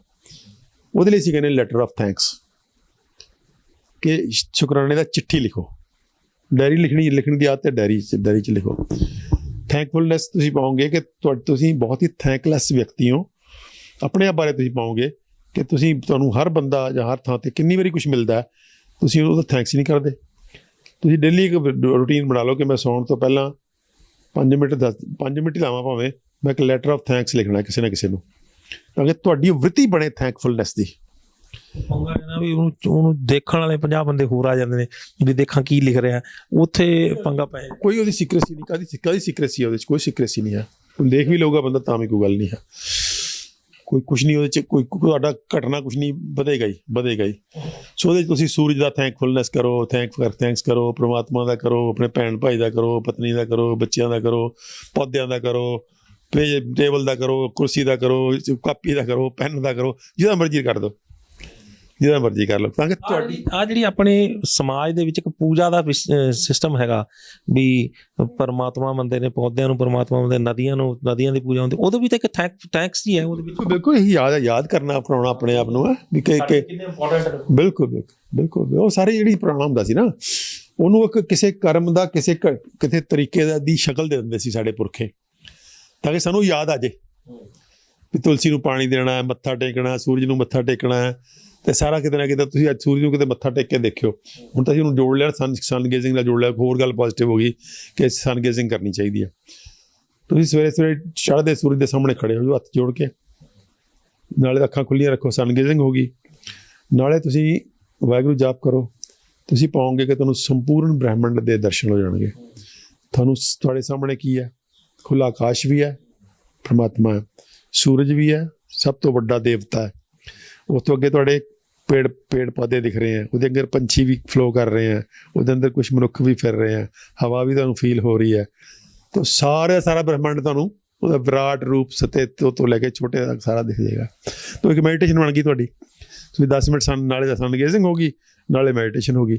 ਉਹ ਤੁਹਾਡੀ ਜਿਹੜੀ ਫੀਲਿੰਗ ਆਏਗੀ ਕਿ ਤੁਸੀਂ ਕਿਵੇਂ ਤੁਹਾਡੀ ਵੂਈਨੈਸ ਕਿੱਥੇ ਹੈ। ਉਸ ਤੋਂ ਬਾਅਦ ਜਿਹੜੇ ਇਹ ਪ੍ਰਕਿਰਿਆ ਹੁੰਦੀ ਜਿਹੜੀ ਆਪਾਂ ਗੱਲ ਕਰ ਰਹੇ ਹਾਂ, ਇਹਦੇ ਨਾਲ ਇੱਕ ਗੱਲ ਹੋਰ ਜੋੜ ਲਈਏ ਜਿਹੜੀ ਉਹ ਵੀ ਬੜੀ ਕਮਾਲ ਦੀ ਵਾਪਰਦੀ ਹੌਲੀ ਹੌਲੀ। ਫੀਅਰ ਆਫ ਡੈਥ ਦੀ ਆਪਾਂ ਗੱਲ ਕਰਦੇ ਸੀਗੇ ਕਿ ਸਭ ਤੋਂ ਡਰ ਜਿਹੜਾ ਹੁੰਦਾ ਹੈ ਇਹ ਬਹੁਤ ਸਾਰੇ ਮਾਨਸਿਕ ਰੋਗਾਂ ਦੀ ਜੜ ਹੈ। ਬਹੁਤ ਸਾਰੇ ਮਾਨਸਿਕ ਰੋਗੀ ਤੁਸੀਂ ਪਾਓਗੇ ਡਰਦੇ ਆ, ਹਰ ਚੀਜ਼ ਡਰਾ ਰਹੀ, ਉਹਨੂੰ ਇਮੈਜੀਨੇਸ਼ਨ ਡਰਾਈ ਜਾਂਦੀ ਹੈ, ਉਹਨੂੰ ਐਕਚੁਅਲੀ ਦਿਖਣ ਲੱਗ ਜਾਂਦੇ ਆ। ਜਿਹੜੇ ਪਾਗਲ ਹੋ ਜਾਂਦੇ ਆ ਬੰਦੇ, ਉਹਨੂੰ ਐਕਚੁਅਲੀ ਦਿਖਣ ਲੱਗ ਜਾਂਦੇ ਵੀ ਮੈਨੂੰ ਫਲਾਣਾ ਦਿਖ ਰਿਹਾ ਹੈ, ਮੈਨੂੰ ਭੂਤ ਦਿਖ ਰਿਹਾ, ਪ੍ਰੇਤ ਦੇ ਪਹਿਲੇ ਪੁਰਾਣੇ ਮੈਂ ਭੂਤ ਪ੍ਰੇਤ ਕਹਿੰਦੇ ਹੁੰਦੇ ਸੀਗੇ, ਅੱਜ ਕੱਲ੍ਹ ਬੰਦਿਆਂ ਦੇ ਨਾਂ ਲੈਣ ਲੱਗ ਗਏ ਆ, ਜਾਂ ਕੋਈ ਫੇਰੀ ਟੇਲਸ ਪੜ੍ਹ ਲਈਆਂ ਬੱਚਿਆਂ ਨੇ ਅੱਜ ਕੱਲ੍ਹ ਉਹ ਜਿਹੀਆਂ ਕੁਝ ਨਾ ਕੁਝ ਕਹਾਣੀਆਂ ਬਣਾ ਲਈਆਂ। ਪੁਰਾਣੇ ਜ਼ਮਾਨੇ ਨੂੰ ਭੂਤ ਪ੍ਰੇਤ ਕਹਿੰਦੇ ਹੁੰਦੇ ਸੀਗੇ। ਤਾਂ ਉਹ ਕਿਤੇ ਨਾ ਕਿਤੇ ਜਿਹੜੀ ਸੀਗੀ ਜਿਹੜਾ ਵਰਤਾਰਾ ਸੀਗਾ ਵਿਜ਼ੂਅਲੀ ਵੀ ਦੇਖਣ ਲੱਗ ਜਾਂਦੇ ਸੀਗੇ। ਤਾਂ ਉਹ ਜਿਹੜੀ ਆਪਾਂ ਗੱਲ ਕਰ ਰਹੇ ਸੀਗੇ ਕਿ ਜਦੋਂ ਆਪਾਂ ਸੂਰਜ ਨੂੰ ਦੇਖਦੇ ਹਾਂ ਤੇ ਵੀਨਸ ਦਿਖਦੀ ਹੈ ਸਾਨੂੰ, ਤਾਂ ਸਾਨੂੰ ਇੱਕ ਦਿਸ ਜੇਗਾ ਕਿ ਡੈਥ ਕੀ ਹੁੰਦੀ ਹੈ, ਕਿ ਮੈਂ ਕੀ ਹਾਂ, ਮੈਂ ਇਸ ਵੀਨਸ ਦਾ ਪਾਰਟ ਹਾਂ। ਮੈਂ ਵੀਨਸ ਮੇਰੀ ਕਿੱਥੋਂ ਚੱਲ ਰਹੀ ਹੈ? ਕਾਸਮੋਸ ਤੋਂ ਚੱਲ ਰਹੀ ਹੈ, ਪਰਮਾਤਮਾ ਤੋਂ ਚੱਲ ਰਹੀ, ਸੂਰਜ ਨਾਲ ਹੀ ਹੁੰਦੀ ਹੋਈ ਪੂਰੀ ਦੀ ਪੂਰੀ ਊਰਜਾ, ਤੇ ਫਿਰ ਪੂਰੇ ਦਾ ਪਦਾਰਥ ਦਾ ਖਿਲਾਰਾ, ਫਿਰ ਇਹ ਪੂਰੀ ਨੇਚਰ ਹੈ, ਕੁਦਰਤ ਹੈ, ਫਿਰ ਕੁਦਰਤ ਦਾ ਮੈਂ ਹਾਂ। ਤੇ ਮੈਂ ਜਦੋਂ ਮੈਂ ਨਹੀਂ ਸੀਗਾ ਤਾਂ ਵੀ ਇਹ ਕੁਦਰਤ ਸੀਗੀ, ਜਦੋਂ ਮੈਂ ਨਹੀਂ ਹੋਊਂਗਾ ਤਾਂ ਵੀ ਇਹ ਕੁਦਰਤ ਰਹੇਗੀ। ਮੈਂ ਕੀ ਹਾਂ ਤੇ ਕਿੱਥੋਂ ਆਇਆ ਤੇ ਕਿੱਥੇ ਜਾਣਾ, ਇੱਥੋਂ ਆਇਆ ਸੀ ਇੱਥੇ ਜਾਣਾ। ਤੇ ਡੈਥ ਦਾ ਕੀ ਮਤਲਬ ਹੋਇਆ? ਕੋਈ ਡੈਥ ਨਹੀਂ ਹੈ। ਡੈਥ ਨਾਲ ਦੀ ਜਿਹੜੇ ਬੰਦੇ ਇਸ ਗਹਿਰਾਈ ਨੂੰ ਗ੍ਰੈਸਪ ਕਰ ਜਾਂਦੇ ਉਹ ਕਹਿੰਦੇ ਡੈਥ ਹੁੰਦੀ ਹੋਈ ਨਹੀਂ। ਸ਼ਕਲ ਬਦਲਦੀ ਹੈ। ਕੱਲ੍ਹ ਨੂੰ ਮੇਰੇ ਜੰਮਣ ਤੋਂ ਪਹਿਲਾਂ ਇਹ ਕੁਦਰਤ 'ਚ ਮੈਂ ਕੋਈ ਹੋਰ ਤਰ੍ਹਾਂ ਸੀਗਾ, ਇਹਦੇ 'ਚ ਮੈਂ ਇੱਕ ਐਡ ਹੋ ਗਿਆ। ਜੇ ਮੈਂ ਨਹੀਂ ਵੀ ਰਹੂੰਗਾ ਤਾਂ ਵੀ ਇਹ ਕੁਦਰਤ ਇੱਦਾਂ ਹੀ ਵਸੇਗੀ। ਮੈਂ ਮੇਰੀ ਜਿਹੜੀ ਊਰਜਾ, ਜਿਹੜੀ ਮੇਰੀ ਸ਼ਕਲ 'ਚ ਊਰਜਾ ਕਿਸੇ ਹੋਰ ਊਰਜਾ 'ਚ ਫਲੋ ਕਰ ਰਹੀ ਹੋਏਗੀ। ਤਾਂ ਕਿਹੜਾ ਡੈਥ ਤੇ ਕਿਹੜਾ ਬਰਥ? ਤਾਂ ਜਿਹੜਾ ਹੌਲੀ ਹੌਲੀ ਕੀ ਹੁੰਦਾ, ਤਾਂ ਤੁਹਾਡੇ ਮਨ 'ਚ ਡੈਥ ਦਾ ਫੀਅਰ ਜਿਹੜਾ ਉਹ ਹੌਲੀ ਹੌਲੀ ਘਟਣਾ ਸ਼ੁਰੂ ਹੋ ਜਾਂਦਾ ਕਿ ਡੈਥ ਤਾਂ ਮਤਲਬ ਡੈਥ ਤਾਂ ਕੋਈ ਚੀਜ਼ ਨਹੀਂ ਹੁੰਦੀ। ਡੈਥ ਕਾਹਦੀ ਹੋਈ? ਡੈਥ ਤਾਂ ਐਵੇਂ ਇੱਕ ਮੈਂ ਬਣਾ ਲਈ, ਮੈਂ ਨੂੰ ਵੱਡਾ ਕਰ ਲਿਆ, ਮੈਂ ਤਾਂ ਮੈਨੂੰ ਡੈਥ ਦਾ ਡਰ ਲੱਗ ਰਿਹਾ ਕਿ ਮੈਂ ਨਹੀਂ ਹੋਊਂਗਾ। ਜੇ ਮੈਂ ਹੈ ਹੀ ਨਹੀਂ ਵੱਖਰਾ ਕੁਛ ਤੇ ਵਹੀ ਹਾਂ, ਤਾਂ ਵਹੀ ਨੇ ਤਾਂ ਰਹਿਣਾ ਫਿਰ ਵੀ। ਮੈਂ ਇਹ ਸਰੀਰ ਮੇਰਾ ਰਹੇ ਨਾ ਰਹੇ, ਮੈਂ ਕਿਸੇ ਨਾ ਕਿਸੇ ਸ਼ਕਲ 'ਚ ਮੇਰੀ ਜੋ ਜਿਸ ਚੀਜ਼ ਦਾ ਮੈਂ ਬਣਿਆ ਹੋਇਆ ਉਹ ਮੈਂ ਨਹੀਂ ਮਰਨਾ। ਇਹ ਸਰੀਰ ਮਰ ਸਕਦਾ ਹੈ, ਲੇਕਿਨ ਜਿਸ ਚੀਜ਼ ਥਾਂ ਤੋਂ ਇਹ ਸਰੀਰ ਆਇਆ ਉਹਨੇ ਨਹੀਂ ਮਰਨਾ। ਉਹ ਤਾਂ ਇਟਰਨਲ ਹੈ, ਉਹ ਪਰਮਾਤਮਾ ਤੋਂ ਸਭ ਕੁਛ ਆ ਰਿਹਾ। ਪਰਮਾਤਮਾ ਤਾਂ ਕਿਸੇ ਨਾ ਕਿਸੇ ਸ਼ਕਲ 'ਚ ਹੋਰ ਊਰਜਾ ਦੀ ਸ਼ਕਲ 'ਚ ਫਲੋ ਕਰਦਾ ਰਹਿੰਦਾ। ਤਾਂ ਉਹ ਫਿਰ ਡੈਥ ਦਾ ਫੀਅਰ ਜਿਹੜਾ ਉਹ ਤੁਹਾਨੂੰ ਹੌਂਟ ਕਰਨਾ, ਤੁਹਾਡੇ ਉੱਪਰ ਭਾਰੂ ਰਹਿਣਾ ਬੰਦ ਹੋ ਜਾਏਗਾ। ਤਾਂ ਜਦੋਂ ਡੈਥ ਦਾ ਫੀਅਰ ਘਟਦਾ ਤਾਂ ਤੁਹਾਡੇ ਅੰਦਰ ਮਾਨਸਿਕ ਰੋਗ ਜਿਹੜੇ ਨੇ ਆਟੋਮੈਟਿਕਲੀ ਸੈਟਲ ਡਾਊਨ ਹੋ ਜਾਂਦੇ ਆ। ਤਾਂ ਇਸ ਕਿਸਮ ਦਾ ਜਿਹੜਾ ਊਰਜਾ ਦਾ ਜਿਹੜੀ ਯੂਟੀਲਾਈਜੇਸ਼ਨ ਹੈ ਮਾਨਸਿਕ ਰੋਗਾਂ ਨੂੰ ਡੀਲ ਕਰਨ ਲਈ, ਜਾਂ ਇਸ ਤਰ੍ਹਾਂ ਆਪਾਂ ਯੂਜ਼ ਕਰ ਸਕਦੇ ਹਾਂ, ਕਿਸ ਤਰ੍ਹਾਂ ਕਰ ਸਕਦੇ ਹਾਂ ਹੋਰ ਇਸੇ ਊਰਜਾ ਨੂੰ। ਜਿਵੇਂ ਵਾਹਿਗੁਰੂ ਜਾਪ ਹੈ, ਸਪੋਜ਼ ਤੁਹਾਡਾ ਕੋਈ ਨੀਅਰ ਐਂਡ ਡੀਅਰ ਬੰਦਾ ਜਿਹੜਾ ਉਹ ਮਾਨਸਿਕ ਰੋਗੀ ਹੈ ਔਰ ਡਿਸਟਰਬਡ ਹੈ ਬਹੁਤ ਜ਼ਿਆਦਾ, ਤਾਂ ਤੁਸੀਂ ਉਹਦੀ ਬਾਡੀ ਨੂੰ ਟੱਚ ਕਰੋ। ਰਿੱਕੀ ਕੀ ਹੈ? ਜਿਹੜੀ ਕ੍ਰੈਨੀਅਲ ਜਿਹੜੀ ਆਪਾਂ ਕਹਿੰਦੇ ਹਾਂ ਕ੍ਰੈਨੀਓਸੈਕਰਲ ਥੈਰੇਪੀ, CST ਕਹਿੰਦੇ ਇਹਨੂੰ, ਕ੍ਰੈਨੀਓਸੈਕਰਲ ਥੈਰੇਪੀ, ਉਹ ਵੀ ਇਹੀ ਹੈ। ਉਹ ਕੀ ਹੈ? ਤੁਸੀਂ ਬਾਡੀ ਨੂੰ ਟੱਚ ਕਰਕੇ ਮੈਡੀਟੇਟ ਕਰਦੇ ਹੋ। ਤੁਸੀਂ ਵਾਹਿਗੁਰੂ ਜਾਪ ਨਾਲ ਮੈਡੀਟੇਟ ਕਰੋ। ਉਹ ਬੰਦੇ ਦੇ ਸਰੀਰ ਦੇ ਕਿਸੇ ਪਾਰਟ ਨੂੰ ਟੱਚ ਕਰ ਲਓ। ਕਿਹੜੇ ਪਾਰਟ ਨੂੰ ਟੱਚ ਕਰੋ ਉਹ ਡਿਪੈਂਡ ਕਰਦਾ ਹੈ ਤੁਹਾਡੇ ਨਾਲ ਉਹਦਾ ਰਿਲੇਸ਼ਨਸ਼ਿਪ ਕੀ ਹੈ, ਜਾਂ ਉਹਦਾ ਕਿਹੜਾ ਪਾਰਟ ਜਿਹੜਾ ਜ਼ਿਆਦਾ ਸੈਂਸਿਟਿਵ ਹੈ, ਜਾਂ ਉਹ ਕਿਹੜੇ ਪਾਰਟ 'ਤੇ ਉਹ ਕੰਫਰਟੇਬਲ ਹੈ। ਸਪੋਜ਼ ਤੁਸੀਂ ਹੱਥਾਂ 'ਤੇ ਹੱਥ ਰੱਖ ਕੇ ਵਾਹਿਗੁਰੂ ਜਾਪ ਕਰਦੇ ਹੋ ਤਾਂ ਉਹਦਾ ਜਿਹੜੀ ਤੁਹਾਡੀ ਪੋਜ਼ੀਟਿਵ ਵਾਈਬ੍ਰੇਸ਼ਨ ਹੈ ਉਹਨੂੰ ਹੀਲ ਕਰੇਗੀ। ਸਪੋਜ਼ ਤੁਸੀਂ ਤੁਹਾਡੀ ਪੋਤਾ ਪੁੱਤੀ ਹੈ ਜਾਂ ਬੱਚਾ ਤੁਹਾਨੂੰ ਉਹਦਾ ਸਿਰ ਜਿਹੜਾ ਆਪਣੀ ਛਾਤੀ ਨਾਲ ਲਾ ਲਓ, ਉਹਦੇ ਸਿਰ 'ਤੇ ਹੱਥ ਧਰ ਲਓ ਤੇ ਫਿਰ ਵਾਹਿਗੁਰੂ ਜਾਪ ਕਰੋ। ਪੂਰਾ 15 ਮਿੰਟ, 10 ਮਿੰਟ, ਅੱਧਾ ਘੰਟਾ ਵਾਹਿਗੁਰੂ ਜਾਪ ਤੱਕ ਉਹ ਕੀ ਹੋਏਗਾ? ਜਦੋਂ ਵਾਹਿਗੁਰੂ ਜਾਪ ਕਰੋਗੇ ਤਾਂ ਵਿਅਕਤੀ ਬਹੁਤ ਸਟਿਲ ਹੋ ਜਾਏਗਾ, ਸ਼ਾਂਤ ਹੋ ਜਾਏਗਾ, ਸੋ ਜਾਏਗਾ, ਜਾਂ ਤੁਹਾਨੂੰ ਇਹ ਲੱਗੇਗਾ ਸੋ ਗਿਆ। ਜਦ ਤੱਕ ਉਹ ਸੋ ਰਿਹਾ ਤਦ ਤੱਕ ਵਾਹਿਗੁਰੂ ਜਾਪ ਕਰੀ ਜਾਓ। ਤੁਸੀਂ ਪਾਓਗੇ ਜਦੋਂ ਬੰਦਾ ਉਹ ਤੁਸੀਂ ਬੰਦ ਕਰੋਗੇ ਤਾਂ ਉਹਦੇ 'ਚ ਕੁਛ ਨਾ ਕੁਛ ਤਬਦੀਲੀ ਪਾਓਗੇ। ਅਤੇ ਇਸ ਪ੍ਰੋਸੈਸ ਨੂੰ ਅਗਰ ਅਸੀਂ ਰੋਜ਼ ਕੰਟੀਨਿਊ ਕਰੀਏ ਤਾਂ ਹੌਲੀ ਹੌਲੀ ਉਹ ਵਿਅਕਤੀ ਹੀਲ ਹੋ ਜਾਏਗਾ। ਇਸੇ ਤਰ੍ਹਾਂ ਜਦੋਂ ਤੁਹਾਡੀ ਪਤਨੀ ਹੈ ਮੰਨ ਲਓ, ਤਾਂ ਪਤਨੀ ਨਾਲ ਤੁਸੀਂ ਅੰਬਰੇਸ ਕਰਕੇ ਵੀ ਵਾਹਿਗੁਰੂ ਜਾਪ ਕਰ ਸਕਦੇ ਹੋ। So depending upon the relationship ਤੁਸੀਂ ਬਾਡੀ ਨੂੰ ਕਿਵੇਂ ਟੱਚ ਕਰਨਾ ਹੈ। The touch should be touch of love. Love ਦਾ ਜਿਹੜਾ ਰਿਲੇਸ਼ਨਸ਼ਿਪ ਹੈ ਇਹ ਬਹੁਤ ਪੋਜ਼ੀਟਿਵ ਰਿਲੇਸ਼ਨਸ਼ਿਪ ਹੁੰਦਾ। ਲਵ ਦੇ ਨਾਲ ਸਾਰੇ ਦੇ ਸਾਰੇ ਸਕੈਟਰਿਕ ਡਿਜ਼ੀਜ਼ ਹੀਲ ਹੋ ਸਕਦੀਆਂ ਨੇ। ਹੁਣ ਲਵ ਨੂੰ ਕਿੱਦਾਂ ਟਰਾਂਸਮਿਟ ਕਰਨਾ ਹੈ, ਦੈਟ ਇਜ਼ ਇਹ ਕਲਾ, ਉਹ ਕਲਾ ਹੈ। ਉਹ ਸਾਨੂੰ ਅਸਲ ਵਿੱਚ, ਕਿਉਂਕਿ ਅਸੀਂ ਇੰਡੀਵਿਜੂਅਲਿਸਟਿਕ ਮਾਈਂਡਡ ਹੋ ਗਏ, ਮੈਂ ਕੇ ਅੰਦਰ ਤਾਂ ਹਰ ਬੰਦਾ ਆਪਣੀ ਈਗੋ ਬਣਾ ਕੇ ਬੈਠਾ, ਮੈਂ ਦੇ ਥੱਲੇ ਹੋ ਲੱਗਾ, ਮੈਂ ਕੋਈ ਮਾੜਾ, ਮੈਂ ਕੋਈ। ਉਹ ਲਵ ਜਿਹੜਾ ਹੈ, ਜਿਹੜਾ ਲਫ਼ਜ਼ ਅੰਗਰੇਜ਼ੀ 'ਚ ਫਾਲ ਇਨ ਲਵ, ਹੁਣ ਫਾਲ ਇਨ ਲਵ ਬੜੀ ਕਮਾਲ ਦਾ ਲਫ਼ਜ਼ ਹੈ। ਉਹ ਕਈ ਲੋਕ ਜਿਹੜੇ ਸੁਪਰਫੀਲੀ ਦੇਖਦੇ ਤਾਂ ਇਤਰਾਜ਼ ਕਰਦੇ ਆ ਵੀ ਲਵ 'ਚ ਫਾਲ ਕਰਨਾ ਕੀ ਹੋਇਆ, ਲੇਕਿਨ ਫਾਲ ਇਨ ਲਵ ਦਾ ਮਤਲਬ ਹੁੰਦਾ ਕਿ ਤੁਸੀਂ ਆਪਣੇ ਆਪ ਨੂੰ ਸਰੈਂਡਰ ਕਰਤਾ। ਯੂ ਹੈਵ ਫਾਲ ਇਨ ਦਾ ਮਤਲਬ ਆਪਣੀ ਐਰੋਗੈਂਸ ਨੂੰ, ਆਪਣੀ ਈਗੋ ਨੂੰ। ਫਾਲ ਇਨ ਲਵ ਦਾ ਮਤਲਬ ਇਹ ਹੈ, ਜਦੋਂ ਤੁਸੀਂ ਆਪਣੀ ਈਗੋ ਨੂੰ ਸਰੈਂਡਰ ਕਰਤਾ ਤਾਂ ਤੁਸੀਂ ਉਸ ਲਵ 'ਚੋਂ, ਜਿਸ ਵਿਅਕਤੀ ਨਾਲ ਤੁਸੀਂ ਆਪਣੀ ਈਗੋ ਮਾਈਨਸ ਕਰਤੀ, ਲਵ ਉੱਥੇ ਹੀ ਆਏਗਾ।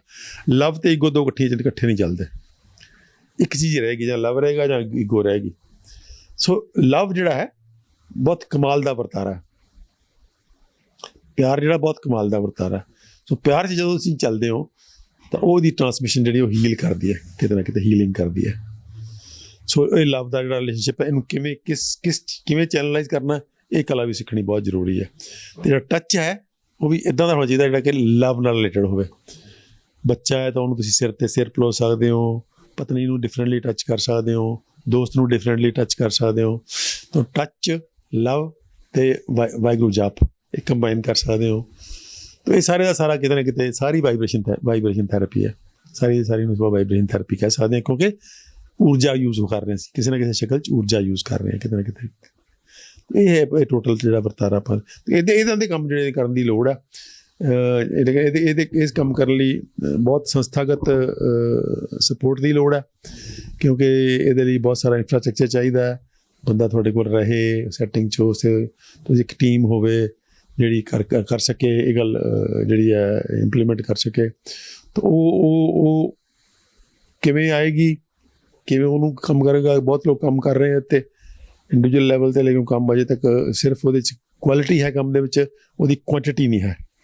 ਉਹਦੀ ਉਹਨਾਂ ਬ੍ਰਿਜਾਂ ਤੱਕ ਅਜੇ ਤੱਕ ਨਹੀਂ ਪਹੁੰਚ ਸਕੀ ਉਹ, ਲੇਕਿਨ ਲੋਕਾਂ ਨੇ ਕੰਮ ਬਹੁਤ ਪਿਆਰਾ ਕੀਤਾ, ਜਿਹਨੇ ਵੀ ਕੀਤਾ, ਅਤੇ ਉਹਦੇ 'ਚ ਰਿਜ਼ਲਟਸ ਬਹੁਤ ਅੱਛੇ ਨੇ। ਰਿਜ਼ਲਟਸ ਦੀ ਕੋਈ ਪ੍ਰੋਬਲਮ ਨਹੀਂ ਹੈ।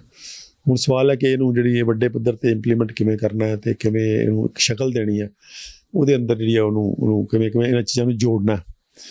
ਸੋ ਉਹਦੇ 'ਚ ਸਪਿਰਿਚੁਅਲਿਟੀ ਆ ਗਈ, ਮੈਡੀਟੇਸ਼ਨ ਆ ਗਈ, ਲਵਿੰਗਨੈਸ ਆ ਗਈ, ਥੈਂਕਫੁਲਨੈਸ ਆ ਗਈ, ਫੋਰਗਿਵਨੈਸ ਆ ਗਈ, ਤੁਹਾਡਾ ਸਿੰਗਿੰਗ ਆ ਗਿਆ, ਡਾਂਸਿੰਗ ਆ ਗਿਆ, ਸਾਰੇ ਦਾ ਸਾਰਾ ਕਿਤੇ ਹੋਲ ਸਪੈਕਟਰਮ ਹੈ।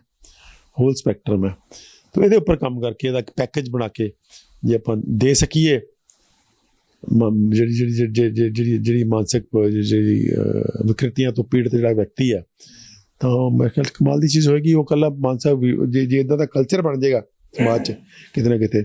ਔਰ ਦੂਜੀ ਗੱਲ ਜਿਹੜੀ ਆਪਾਂ ਕਰ ਰਹੇ ਸੀਗੇ ਕਿ ਕਮਿਊਨੀਕੇਸ਼ਨ ਤੁਸੀਂ ਆਪਣੇ ਆਲੇ ਦੁਆਲੇ ਨਾਲ ਕਮਿਊਨੀਕੇਟ ਕਰੋ ਵੱਧ ਤੋਂ ਵੱਧ। ਔਰ ਉਹਦੇ 'ਚ ਜਿਹੜੇ ਪੈਟਸ ਨੂੰ ਰੱਖਣਾ, ਜਾਨਵਰ, ਬਹੁਤ ਸਾਰੇ ਇੰਟੈਲੀਜੈਂਟ ਜਾਨਵਰ ਨੇ ਜਿਹੜੇ ਤੁਹਾਡੇ ਨਾਲ ਕਮਿਊਨੀਕੇਟ ਕਰਦੇ ਆ। ਕਈ ਵਾਰੀ ਤੁਹਾਨੂੰ ਹਿਮੁਖ ਨਹੀਂ ਮਿਲਦੇ ਤਾਂ ਤੁਸੀਂ ਪਾਓਗੇ ਕਿ ਵੈਸਟਰਨ ਕੰਟਰੀ 'ਚ ਲੋਕਾਂ ਨੇ ਪੈਟ ਰੱਖੇ ਹੋਏ ਆ। ਹੁਣ ਪੈਟਸ ਦੇ ਵਿੱਚ ਸਭ ਤੋਂ ਜਿਹੜਾ ਪਪੂਲਰ ਪੈਟ ਹੈ ਉਹ ਕੈਟ ਹੈ ਅਤੇ ਕੁੱਤਾ ਹੈ, ਬਿੱਲੀ ਅਤੇ ਕੁੱਤਾ। ਬਿੱਲੀ ਅਤੇ ਕੁੱਤਾ ਦੋਨੋਂ ਬਹੁਤ ਇੰਟੈਲੀਜੈਂਟ ਜਾਨਵਰ ਨੇ। ਤੀਜਾ ਅਗਰ ਕੋਈ ਜਾਨਵਰ ਹੋ ਸਕਦਾ ਹੈ, ਪੰਜਾਬ ਦੀ ਕੰਟੈਸਟ ਉਹ ਹੈ ਦੇਸੀ ਗਾਂ। ਦੇਸੀ ਗਾਂ ਬਹੁਤ ਹੀ ਸਮਝਦੀ ਹੈ। ਦੇਸੀ ਗਾਂ ਤੁਸੀਂ ਤੁਹਾਡਾ ਪਤਾ ਨਹੀਂ ਕਿੰਨਾ ਗਵਾਹ ਪਿਆ। ਦੇਸੀ ਗਾਂ ਇੰਨੀ ਸਿਆਣੀ ਹੁੰਦੀ ਹੈ ਕਿ ਉਹ ਤੁਹਾਡੀ ਸਾਰੀ ਭਾਸ਼ਾ ਨੂੰ, ਈਵਨ ਤੁਸੀਂ ਉਹਦਾ ਨਾਂ ਰੱਖ ਦਿਓ, ਨਾਂ ਲੈ ਕੇ ਬੁਲਾਓਗੇ ਤਾਂ ਉਹ ਚਲੀ ਆਏਗੀ। ਬੱਕਰੀਆਂ ਵੀ ਹਾਂ ਬਿਲਕੁਲ। ਬੱਕਰੀ ਥੋੜ੍ਹੀ ਇਨੋਸੈਂਟ ਹੁੰਦੀ ਹੈ, ਲੇਕਿਨ ਗਾਂ ਸਿਆਣੀ ਬਹੁਤ ਹੁੰਦੀ ਹੈ, ਬਹੁਤ ਸਿਆਣੀ ਹੁੰਦੀ ਹੈ। ਤੁਸੀਂ ਉਹਨੂੰ ਦਿਓਗੇ, ਤੁਹਾਡੇ ਨਾਲ ਈਵਨ ਤੁਹਾਨੂੰ ਜੇ ਪਿਆਰ ਨਾਲ ਸਹਿਲਾਓਗੇ ਤਾਂ ਉਹਦੀ ਅੱਖਾਂ 'ਤੇ ਪਾਓਗੇ, ਅੱਖਾਂ ਗਿੱਲੀਆਂ ਹੋਣਗੀਆਂ ਉਹਦੀਆਂ। ਤਾਂ ਕਿਤੇ ਨਾ ਕਿਤੇ ਇੱਥੋਂ ਇਹ ਜਿਹੜੇ ਜਾਨਵਰ ਨੇ ਉਹ ਪੁਰਾਣੇ ਪੁਰਾਤਨ ਲੋਕ ਕਹਿੰਦੇ ਵੀ ਤੁਸੀਂ ਦੇਸੀ ਗਾਂ ਦੇ ਪਿੰਡੇ 'ਤੇ ਹੱਥ ਫੇਰੋ ਤਾਂ ਹੀਲਿੰਗ ਹੋ ਜਾਂਦੀ ਹੈ। ਕਿਉਂਕਿ ਜਿਹੜਾ ਜਾਨਵਰ ਇੱਦਾਂ ਦਾ ਹੋਏਗਾ ਜਿਹਦੇ 'ਚ ਗਿਵਿੰਗ ਜ਼ਿਆਦਾ ਹੈ ਤਾਂ ਉਹਦੀ ਵਾਈਬ੍ਰੇਸ਼ਨ ਸਟਰੋਂਗ ਹੁੰਦੀ ਹੈ, ਔਰਾ ਹੁੰਦਾ। ਤਾਂ ਉਹ ਜਦੋਂ ਤੁਸੀਂ ਹੱਥ ਫੇਰੋਗੇ ਤਾਂ ਉਹਦੀ ਵਾਈਬ੍ਰੇਸ਼ਨ ਤੁਹਾਡੇ 'ਚ ਟਰਾਂਸਮਿਟ ਹੋਏਗੀ। ਇਸ ਤਰ੍ਹਾਂ ਕੁੱਤੇ ਦੇ, ਬਿੱਲੀ ਜਿਹੜਾ ਜਾਨਵਰ ਪਾਲਦੇ ਆ ਲੋਕ, ਉਹਦੇ ਨੂੰ ਜਦੋਂ ਉਹ ਸਹਿਲਾਉਂਦੇ ਆ, ਪਲੋਸਦੇ ਆ, ਨਹਾਉਂਦੇ ਆ, ਉਹਦੇ ਨਾਲ ਖੇਡਦੇ ਆ, ਉਹਨੂੰ ਬਹੁਤ ਲੋਕ ਅੰਬਰੇਸ ਕਰਦੇ ਆ, ਗੋਦੀ 'ਚ ਲੈ ਕੇ ਬੈਠੇ ਰਹਿੰਦੇ ਆ। ਇਹ ਸਾਰੇ ਕਿਤੇ ਨਾ ਕਿਤੇ ਇਹ ਹੀਲਿੰਗ ਪ੍ਰਕਿਰਿਆਵਾਂ ਨੇ। ਕੁੱਤਾ ਤਾਂ ਜਿਹੜਾ ਉਹ ਐਸਾ ਹੈਗਾ ਕਿ ਮਾਲਕ ਨੂੰ ਦੇਖ ਕੇ ਖੁਸ਼ ਹੁੰਦਾ, ਅਤੇ ਜਦੋਂ ਖੁਸ਼ ਹੋਏਗਾ ਤਾਂ ਉਹਦੀ ਵਾਈਬ੍ਰੇਸ਼ਨ ਅੰਦਰ ਆਏ। ਬਿਲਕੁਲ ਐਕਸਪ੍ਰੈਸ਼ਨ ਉਹਦੀ। ਕੁੱਤਾ ਤਾਂ ਜਿਹਨੂੰ ਐਸਾ ਵਿਸ਼ ਜਾਂਦਾ, ਮਤਲਬ ਵਿਸ਼ ਜਾਂਦਾ ਕੁੱਤਾ ਤੁਹਾਡੇ ਅੱਗੇ। ਤਾਂ ਤੁਹਾਨੂੰ ਜਿੰਨਾ ਤੁਸੀਂ ਉਹਨੂੰ ਪਿਆਰ ਕਰੋਗੇ ਉਹ ਕਈ ਗੁਣਾ ਵਾਪਸ ਕਰਨ ਦੀ ਕੋਸ਼ਿਸ਼ ਕਰਦਾ। ਵਾਈਬ੍ਰੇਸ਼ਨ ਅੰਦਰ ਉਹਨੂੰ ਇਹ ਨਹੀਂ ਸਮਝ ਆਉਂਦੀ ਮੈਂ ਵਾਪਸ ਕਿਵੇਂ ਕਰਾਂ। ਇੰਨਾ ਜ਼ਿਆਦਾ ਉਹ ਨਿਹਾਲ ਹੋ ਜਾਂਦਾ, ਇੰਨਾ ਜ਼ਿਆਦਾ ਉਹ ਆਪਣੇ ਆਪ ਚੋਂ ਬਾਹਰ ਹੋ ਜਾਂਦਾ। ਜੋ ਤੁਹਾਨੂੰ ਮਿਲੇਗਾ ਉਹ ਤਾਂ ਤੁਸੀਂ ਐਂ ਲੱਗੂਗਾ ਵੀ ਇਹਨੂੰ ਸਮਝ ਨਹੀਂ ਆ ਰਹੀ ਮੈਂ ਕਿਵੇਂ ਆਪਣੇ ਆਪ ਨੂੰ ਐਕਸਪ੍ਰੈਸ ਕਰਾਂ। ਤਾਂ ਇਹਨਾਂ ਕੁੱਤਾ ਇੰਨਾ ਇੰਟੈਲੀਜੈਂਟ ਹੈ ਕਿ ਪਿਆਰ ਨੂੰ ਵਾਪਸ ਮੋੜਦਾ। ਅਤੇ ਸੋ ਇਸ ਕਰਕੇ ਇਹ ਸਾਰੇ ਵਰਤਾਰੇ ਨੇ ਕਿਤੇ ਨਾ ਕਿਤੇ ਇਹਦੇ ਉੱਪਰ ਰਿਸਰਚ ਕਰਨ ਦੀ ਲੋੜ ਹੈ, ਉਹਨਾਂ ਨੂੰ ਇੱਕ ਪੈਕੇਜ ਦੀ ਸ਼ਕਲ ਦੇਣ ਦੀ ਲੋੜ ਹੈ। ਅਤੇ ਮੈਂ ਸਮਝਦਾ ਕਿ ਆਉਣ ਵਾਲਾ ਸਮਾਂ ਜਿਹੜਾ ਹੈ ਇਸ ਕਿਸਮ ਦੀ ਵਾਈਬ੍ਰੇਸ਼ਨਲ ਮੈਡੀਸਨ ਦਾ ਸਮਾਂ ਹੈ, ਜਿੱਥੇ ਅਸੀਂ ਕੈਮੀਕਲ ਦਾ ਵਰਤਾਰਾ ਘਟਾ ਕੇ ਅਤੇ ਇਹ ਜਿਹੜੇ ਪੱਖ ਨੇ ਇਹਨਾਂ ਨੂੰ ਸਾਹਮਣੇ ਲੈ ਕੇ ਆਈਏ। ਅਤੇ ਇਹਦੇ ਨਾਲ ਅਸੀਂ ਜਿੱਦਾਂ ਅਸੀਂ ਫਿਜ਼ੀਕਲ ਬਿਮਾਰੀਆਂ ਵਾਸਤੇ ਕੁਛ ਫੂਡ ਦੀ ਗੱਲ ਕਰ ਰਹੇ ਹਾਂ, ਕੋਈ ਮੈਡੀਸਨਲ ਪਲਾਂਟਸ ਦੀ ਗੱਲ ਕਰ ਰਹੇ ਹਾਂ, ਕੋਈ ਐਕਸਰਸਾਈਜ਼ ਦੀ ਗੱਲ ਕਰ ਰਹੇ ਹਾਂ, ਕੋਈ ਹੋਰ ਜਿਹੜੀਆਂ ਥੈਰੇਪੀਜ਼ ਨੇ ਉਹਦੀ ਗੱਲ ਕਰ ਰਹੇ ਹਾਂ। ਇੱਦਾਂ ਹੀ ਮਾਨਸਿਕ ਜਿਹੜੇ ਵਿਕਰਤੀਆਂ ਨੇ, ਮਾਨਸਿਕ ਬਿਮਾਰੀਆਂ ਨੇ, ਉਹਦੇ ਵਿੱਚ ਵੀ ਆਪਾਂ ਸਾਰਾ ਕੁਛ ਉਹਦੇ ਵਿੱਚ ਪੈਕੇਜ ਲਿਆ ਸਕਦੇ ਹਾਂ। ਡਾਕਟਰ ਸਾਹਿਬ ਕੁਝ ਇੰਸਟਰੂਮੈਂਟਸ ਵੀ ਨੇ ਜਿਹਦੇ ਨਾਲ ਵਾਈਬ੍ਰੇਸ਼ਨ ਦੇ ਨਾਲ ਅਸੀਂ ਆਪਣਾ ਹੀਲਿੰਗ ਕਰ ਸਕਦੇ। ਜਿਵੇਂ ਆਪਾਂ ਘੰਟੀਆਂ ਖੜਕਾਉਂਦੇ ਹਾਂ ਤਾਂ ਉਹ ਇੱਕ ਆਪਣੇ ਆਪ ਦੇ ਵਿੱਚ ਉਹ ਵੀ ਵਾਈਬ੍ਰੇਸ਼ਨ ਹੈ, ਤੇ ਸ਼ੰਖ ਵਜਾਣਾ ਇੱਕ ਉਹ ਵੀ ਆਪਣੇ ਕੁਝ ਇੰਸਟਰੂਮੈਂਟ ਹੋਰ ਵੀ ਹੈਗੇ ਜਿਹਦੇ ਨਾਲ ਆਪਾਂ ਹੀਲਿੰਗ ਕਰ ਸਕਦੇ ਵਾਈਬ੍ਰੇਸ਼ਨ। ਬਿਲਕੁਲ ਇੰਸਟਰੂਮੈਂਟ ਯੂਜ਼ ਕਰ ਸਕਦੇ ਹਾਂ ਆਪਾਂ। ਦੇ ਨੋਨ ਹੈ ਕਿ ਈਵਨ ਉਹ ਡਾਕਟਰ ਅਵਦੇਸ਼ ਦੇ ਰਹੇ ਸੀ ਉਦਾਹਰਨ ਵੀ ਟਿਊਨਿੰਗ ਫੋਕ ਹੈ, ਟਿਊਨਿੰਗ ਫੋਕ ਨਾਲ ਵੂੰਡ ਹੀਲਿੰਗ ਕਰ ਸਕਦੇ ਹੋ ਤੁਸੀਂ। ਟਿਊਨਿੰਗ ਫੋਕ ਨੂੰ ਵੂੰਡ ਦੇ ਆਲੇ ਦੁਆਲੇ ਉਹਨੂੰ ਵਾਈਬ੍ਰੇਟ ਕਰਕੇ ਵੂੰਡ ਦੇ ਆਲੇ ਦੁਆਲੇ ਲਾਓ ਤਾਂ ਵੂੰਡ ਜਲਦੀ ਹੀਲ ਹੋ ਜਾਂਦਾ। ਇਸ ਤਰ੍ਹਾਂ ਕੁਛ ਵਾਈਬ੍ਰੇਟਰਸ ਆ ਗਏ ਹੋਏ, ਇਲੈਕਟ੍ਰੀਕਲ ਵਾਈਬ੍ਰੇਟਰਸ ਆ ਗਏ ਹੋਏ ਹੈ, ਈਵਨ ਹੋਲ ਬਾਡੀ ਵਾਈਬ੍ਰੇਟਰ ਆ ਗਏ ਹੋਏ ਹੈ। ਵਾਈਬ੍ਰੇਟਰ ਉਹਦੇ ਨਾਲ ਹੁੰਦਾ ਹੀਲਿੰਗ ਹੁੰਦੀ? ਹਾਂ ਬਿਲਕੁਲ। ਤੁਹਾਡੇ ਉਹਦੇ ਤੋਂ ਉਸ ਤੋਂ ਬਾਅਦ ਤੁਹਾਡਾ ਉਹ ਜਿਹੜਾ ਜਕੂਜ਼ੀ ਟੱਬ ਹੈ ਪਾਣੀ ਦੀਆਂ ਬਸ਼ਾਰਾਂ ਨਾਲ ਤੁਹਾਡੀ ਹੋਏਗੀ ਵਾਈਬ੍ਰੇਸ਼ਨ ਕ੍ਰੀਏਟਸ ਹੋਣਗੀਆਂ ਪਾਣੀ 'ਚ, ਉਹ ਹੈ ਕਿਤੇ ਨਾ ਕਿਤੇ। ਅਤੇ ਫਿਰ ਤੁਹਾਡੀ ਹੀਟ ਐਜ਼ ਹੀਟ ਦੇ ਵਿੱਚ ਪਾਣੀ ਦੀ ਵਾਈਬ੍ਰੇਸ਼ਨ ਆਏਗੀ। ਅਤੇ ਹਵਾ ਨਾਲ ਤੁਸੀਂ ਕਰਦੇ ਹੋ, ਹਵਾ ਜਿਹੜੀ ਜਦੋਂ ਤੁਸੀਂ ਠੰਡੀ ਹਵਾ 'ਚ ਬਾਹਰ ਖੜੋ ਤੁਹਾਨੂੰ ਇੱਕ ਡਿਫਰੈਂਟ ਫੀਲਿੰਗ ਆਏਗੀ। ਸੋ ਇਹ ਸਾਰੇ ਦਾ ਸਾਰਾ ਕਿਤੇ ਨਾ ਕਿਤੇ ਜਿਹੜਾ ਵਰਤਾਰਾ ਹੈ, ਤਾਂ ਮੈਂ ਸਮਝਦਾ ਕਿ ਇਹ ਬਹੁਤ ਵਧੀਆ ਵਰਤਾਰੇ ਨੇ। ਇੰਸਟਰੂਮੈਂਟਸ ਦੀ ਵੀ ਵਰਤੋਂ ਕਰਨੀ ਚਾਹੀਦੀ ਹੈ ਜਿੱਥੇ ਕਿਤੇ ਕੋਈ ਪੋਸੀਬਲ ਹੈ। ਅਤੇ ਜਿਹੜੇ ਬਾਕੀ ਜਿੱਥੇ ਇਹ ਬਾਕੀ ਜਿਹੜੇ ਤਰੀਕੇ ਨੇ ਜਿਹੜੇ ਆਪਾਂ ਗਿਣੇ ਆ, ਇਹ ਸਾਰੇ ਦੇ ਸਾਰੇ ਵਰਤਾਰੇ ਕਿਤੇ ਨਾ ਕਿਤੇ ਇੱਕ ਪੈਕੇਜ ਦੀ ਸ਼ਕਲ 'ਚ ਤੁਸੀਂ ਡੇਲੀ ਰੂਟੀਨ ਦਾ ਪਾਰਟ ਬਣਾ ਸਕਦੇ ਹੋ। ਜਿਵੇਂ ਆਪਾਂ ਟ੍ਰੇਨਿੰਗ ਕਰਦੇ ਹਾਂ ਤਾਂ ਇਹ ਨੈਚੁਰੋਪੈਥੀ ਦਾ ਨੇਚਰ ਕਿਉਰ ਦਾ ਕਿੱਸਾ ਨੇ। ਮੈਂਟਲ ਡਿਜ਼ੀਜ਼ ਲਈ ਜਿੱਦਾਂ ਬਾਕੀ ਨੇਚਰ ਕਿਉਰ ਕਰਦੇ ਆਪਾਂ ਬਿਨਾਂ ਦਵਾਈਆਂ ਦੇ ਕਿਵੇਂ ਹੀਲ ਕਰਨਾ, ਉੱਦਾਂ ਹੀ ਇਹਨੂੰ ਵੀ ਆਪਣੇ ਰੂਟੀਨ ਦਾ ਹਿੱਸਾ ਬਣਾ ਸਕਦੇ ਹਾਂ। ਬਹੁਤ ਧੰਨਵਾਦ ਡਾਕਟਰ ਸਾਹਿਬ, ਤੁਸੀਂ ਪੂਰੇ ਵਿਸਥਾਰ ਦੇ ਨਾਲ ਜਾਣਕਾਰੀ ਦਿੱਤੀ ਹੈ, ਤੁਹਾਡਾ ਬਹੁਤ ਬਹੁਤ ਧੰਨਵਾਦ ਜੀ। ਸੋ ਇਹ ਸਨ ਡਾਕਟਰ ਅਮਰ ਸਿੰਘ ਆਜ਼ਾਦ। ਆਪਣਾ ਡਾਕਟਰ ਆਪ ਬਣੋ ਦੇ ਵਿੱਚ ਅੱਜ ਅਸੀਂ ਜਾਣਿਆ ਕਿ ਕਿਸ ਤਰੀਕੇ ਦੇ ਨਾਲ ਵਾਈਬ੍ਰੇਸ਼ਨ, ਡਾਕਟਰ ਸਾਹਿਬ ਨੇ ਕਿਹਾ ਵੀ ਵਾਈਬ੍ਰੇਸ਼ਨ ਨੂੰ ਆਪਾਂ ਕੰਪਨ ਨਹੀਂ ਕਹਿ ਸਕਦੇ, ਇੱਕ ਪਾਰਟ ਤਾਂ ਜ਼ਰੂਰ ਹੋ ਸਕਦਾ, ਲੇਕਿਨ ਇਹ ਪੂਰਾ ਸੰਪੂਰਨ ਆਪਾਂ ਇਸ ਨੂੰ ਹੀਲਿੰਗ ਦਾ ਪ੍ਰੋਸੈਸ ਨਹੀਂ ਕਹਿ ਸਕਦੇ। ਲੇਕਿਨ ਊਰਜਾ ਜਿਹੜੀ ਆ ਉਹ ਇੱਕ ਪੂਰਾ ਸੰਪੂਰਨ ਚੀਜ਼ ਹੈਗੀ ਹੈ। ਊਰਜਾ ਦੇ ਵਿੱਚ ਕੰਪਨ ਵੀ ਆ ਗਈ, ਹੋਰ ਵੀ ਬਹੁਤ ਸਾਰੀਆਂ ਚੀਜ਼ਾਂ ਆ ਗਈਆਂ। ਸੋ ਕਿਸ ਤਰੀਕੇ ਦੇ ਨਾਲ ਅਸੀਂ ਮਾਨਸਿਕ ਰੋਗਾਂ ਨੂੰ ਜਿਹੜਾ ਵਾਈਬ੍ਰੇਸ਼ਨ ਦੇ ਨਾਲ ਠੀਕ ਕਰ ਸਕਦੇ ਹਾਂ, ਚਾਹੇ ਉਹ ਇੰਸਟਰੂਮੈਂਟਲ ਵਾਈਬ੍ਰੇਸ਼ਨਸ ਹੋ ਗਈ, ਚਾਹੇ ਉਹ ਸਾਊਂਡ ਵਾਲੀ ਵਾਈਬ੍ਰੇਸ਼ਨ ਹੋ ਗਈ, ਚਾਹੇ ਤੁਸੀਂ ਡਾਂਸ ਵਾਲੀ ਹੋ ਗਈ, ਚਾਹੇ ਉਹ ਗਾਉਣ ਵਾਲੀ ਹੋ ਗਈ, ਕਿਸੇ ਵੀ ਤਰ੍ਹਾਂ ਦੀ ਵਾਈਬ੍ਰੇਸ਼ਨ ਜਿਹੜੀ ਹੈਗੀ ਆ ਉਹਦੇ ਨਾਲ ਅਸੀਂ ਸਰੀਰ ਦਾ ਇਲਾਜ ਕਰ ਸਕਦੇ ਹਾਂ। ਅਲੱਗ-ਅਲੱਗ ਬਿਮਾਰੀਆਂ ਦਾ ਇਲਾਜ ਕਰ ਸਕਦੇ ਹਾਂ ਅਤੇ ਗੰਭੀਰ ਤੋਂ ਗੰਭੀਰ ਬਿਮਾਰੀਆਂ ਦਾ ਇਲਾਜ ਕਰ ਸਕਦੇ ਹਾਂ। ਇੱਥੋਂ ਤੱਕ ਕਿ ਜਿਹੜੇ ਬੰਦੇ ਆਪਣੇ ਆਪ ਆਪਣੀ ਜਾਨ ਲੈਣ ਤੱਕ ਪਹੁੰਚ ਜਾਂਦੇ ਨੇ ਉਹਨਾਂ ਨੂੰ ਵੀ ਤੰਦਰੁਸਤ ਕੀਤਾ ਜਾ ਸਕਦਾ। ਉਮੀਦ ਕਰਦੇ ਹਾਂ ਕਿ ਇਹ ਵੀਡੀਓ ਵੀ ਤੁਹਾਨੂੰ ਪਸੰਦ ਆਈ ਹੋਵੇਗੀ, ਅਤੇ ਜੇ ਪਸੰਦ ਆਈ ਹੈ ਤਾਂ ਇਸ ਨੂੰ ਵੱਧ ਤੋਂ ਵੱਧ ਸ਼ੇਅਰ ਕਰੋ, ਕਿਉਂਕਿ ਇਹੋ ਜਿਹੇ ਹਾਲਾਤਾਂ ਦੇ ਵਿੱਚ ਜਿਵੇਂ ਡਾਕਟਰ ਸਾਹਿਬ ਮੈਨੂੰ ਦੱਸ ਰਹੇ ਸੀ ਕਿ ਬਹੁਤ ਸਾਰੀ ਪਰਸੈਂਟੇਜ ਆ, ਬਹੁਤ ਸਾਰੇ ਪ੍ਰਤੀਸ਼ਤ ਲੋਕ ਨੇ, 15 ਤੋਂ 20% ਲੋਕ ਵੀ ਹੋ ਸਕਦੇ ਨੇ ਜਿਹੜੇ ਕਿ ਇਸ ਤਰੀਕੇ ਦੇ ਨਾਲ ਇਹਨਾਂ ਬਿਮਾਰੀਆਂ ਦੇ ਨਾਲ ਇਹਨਾਂ ਹਾਲਾਤਾਂ ਦੇ ਨਾਲ ਲੜ ਰਹੇ ਨੇ। ਅਤੇ ਜੇਕਰ ਉਹਨਾਂ ਤੱਕ ਇਹ ਵੀਡੀਓ ਪਹੁੰਚਦੀ ਹੈ ਤਾਂ ਉਹ ਆਪਣਾ ਇਲਾਜ ਖੁਦ ਕਰਦੇ ਨੇ ਜਾਂ ਆਪਣੇ ਸਹਿਯੋਗੀਆਂ ਦੇ ਨਾਲ ਇਲਾਜ ਕਰਦੇ ਨੇ, ਤਾਂ ਫਿਰ ਉਹ ਠੀਕ ਹੁੰਦੇ ਨੇ, ਤਾਂ ਅਸੀਂ ਸਮਝਾਂਗੇ ਕਿ ਇਸ ਵੀਡੀਓ ਨੂੰ ਬਣਾਉਣ ਦਾ ਮਕਸਦ ਵੀ ਕਾਮਯਾਬ ਰਿਹਾ। ਸਾਡੇ ਚੈਨਲ ਨੂੰ ਸਬਸਕ੍ਰਾਈਬ ਕਰਨਾ ਨਾ ਭੁੱਲਿਓ। ਅਗਲੀ ਵਾਰ ਫਿਰ ਹਾਜ਼ਰ ਹੋਵਾਂਗੇ ਇੱਕ ਨਵੇਂ ਮੁੱਦੇ, ਇੱਕ ਨਵੇਂ ਮਹਿਮਾਨ ਦੇ ਨਾਲ। ਉਦੋਂ ਤੱਕ ਮੈਨੂੰ ਦਿਓ ਇਜਾਜ਼ਤ। ਧੰਨਵਾਦ।